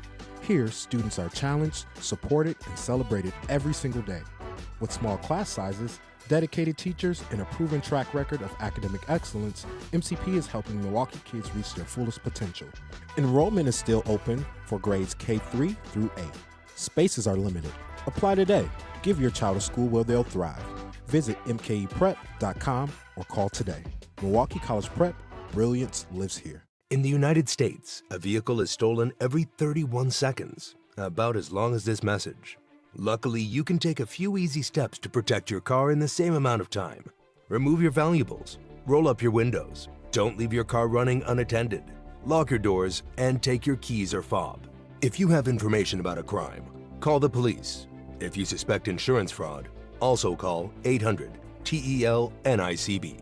A public service message from the National Insurance Crime Bureau.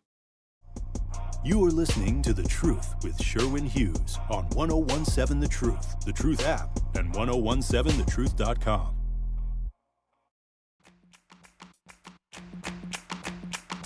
Looking to discover and support local businesses in our community? Then make sure you tune in every Friday at 8 a.m. to Truth in the Morning with Homer and Bailey for What the Business Is, powered by We Energies. Each week, you'll hear from local business owners as they share what their business is, where they're located, and one valuable lesson they've learned along the way. We Energies is a proud sponsor that helps local businesses power themselves and the communities they serve.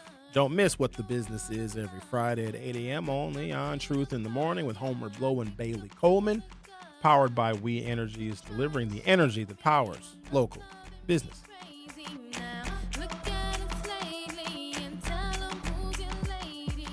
So there's an interesting investigation. So this is what got MPS in trouble with the Trump administration.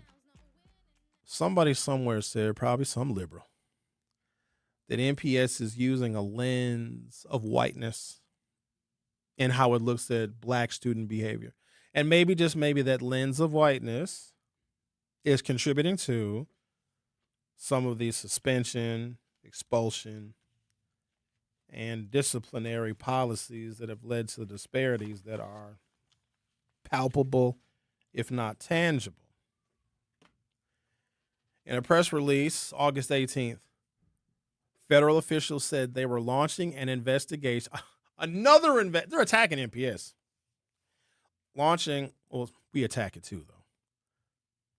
In a press release dated August 18th, federal officials said they were launching an investigation into MPS because Milwaukee education leaders had, quote, derided facially neutral school policies as reflecting systemic whiteness.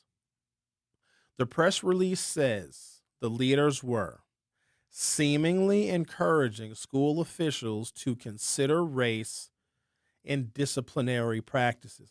Ladies and gentlemen, we want the district to consider race in disciplinary practices, because if they are judging the behavior of black children more harshly, don't we want to mitigate that, or at least identify that? At the very, very least, if that's racial discrimination 101. If a black child throws their books on the ground because they're frustrated, and a white child throws their books on the ground because they're frustrated, the black child might get kicked out of class because they're being disruptive, but the white child was just having a bad day. That would be an example of looking through this lens of whiteness, that white children are given the benefit of the doubt. They're allowed to be angry. They're allowed to show a range of emotion. You see, even if the range of emotion the white child shows is disruptive, we allow them that benefit. But if a black child shows emotion, they're dangerous, they're violent, and they must be removed. And that's a real world example where white children can do all sorts of things. You ever seen how some white kids talk to their parents? I'd go to my white friends' houses growing up and sat in awe. Hi, Sherwin. We got some family coming over. We're gonna have dinner, so you can come back later or come back tomorrow, but we're gonna do some family time. We always love it when you come over, is what a white parent would say to me. And the kid was like, Sherwin's not freaking going anywhere, woman. Sherwin, you're staying here, dude. We're hanging out. We're playing Atari 2600 until I say so. And then I look at the mama like, well, who overrules here? Who overrules who? My mother wouldn't even tell. She wouldn't even be polite when it was time for my friends to go home. She'd be like, y'all get out of here now. Y'all going on. Get on. And she'd just stand by the door until everybody got up and left. Asked what they were referring to, a spokesperson for the Department of Education told the Milwaukee Journal-Sentinel they don't comment on open investigations. MPS officials said they received a notice from the Department of Education on August 18th, yesterday, stating it would be investigating whether MPS was using, quote, race as a factor when considering disciplinary action against students. MPS officials said they had no further information about what prompted that investigation. So they're trying to change the discipline policies so it's more fair to black kids. And the Trump said, no, continue to be unfair to black kids. MPS caught national attention in 2024 for a memo that appeared to share ways to reduce racially disproportionality in disciplinary practices, including examining practices that came from a, quote, lens of whiteness. The memo had reportedly been shared with a campus bias tip line of Young America's Foundation, a conservative youth organization led by former Governor, Scott Walker. It's not clear from the Department of Education's press release whether the Office of Civil Rights Regulation investigation stems from a complaint filed by Scott Walker. While many OCR investigations are direct responses to complaints, the office can also launch its own compliance review. Scott Walker's got his fingerprints all over this. Can launch its own compliance reviews, which can be based on information in media and other sources. When the Office of Civil Rights Regulation opened an investigation into the Green Bay School District in May of 2025, it was following a complaint filed by the conservative Wisconsin Institute for Law and Liberty law firm. A spokesperson for the law firm said Wisconsin Institute for Law and Liberty, didn't file a complaint in the MPS case, but the firm issued a statement celebrating the MPS investigation. The OCR means Office of Civil Rights. I said Office of Civil Rights Regulation. Office of Civil Rights. The Office of Civil Rights investigation could include reviewing records, conducting interviews, and making site visits to MPS schools. If officials find MPS violated civil rights law, they will seek to negotiate a resolution agreement under which MPS would commit 2 steps to address the violations. Keep in mind the violations are MPS wanting to change its policies so they are less racially discriminatory against black students. The Trump administration says you can't change your policies to be less racially discriminatory. You have to leave them as they are. I feel like I need to do a Hughes Views 414 podcast tonight on YouTube too. I haven't done one in a while. I've been living life. Yeah, I'll come in and check up on you. Thanks. Maybe, I don't know. Depends on how I feel. Doing 2 You're not shows that a hard day. today, are you? I don't know. Doing 2 shows a day is a lot. With all that I'm talking about, where's Lady B's question? She asked me if I like 6 feet tall women. Is she 6 foot tall? Probably. Well, we playing pickup basketball. I don't want a woman that can dunk on me. I don't need no. What if you're wearing heels? You gonna make me look like Kevin Hart standing next to Brittany Griner. I gotta go now. Lunch break is up next. Milwaukee, mark your calendars. Truth Family Fest on Saturday, August 22nd from 11 a.m. to 2 p.m. at Riverside University High School. Interested in volunteering? Visit Truth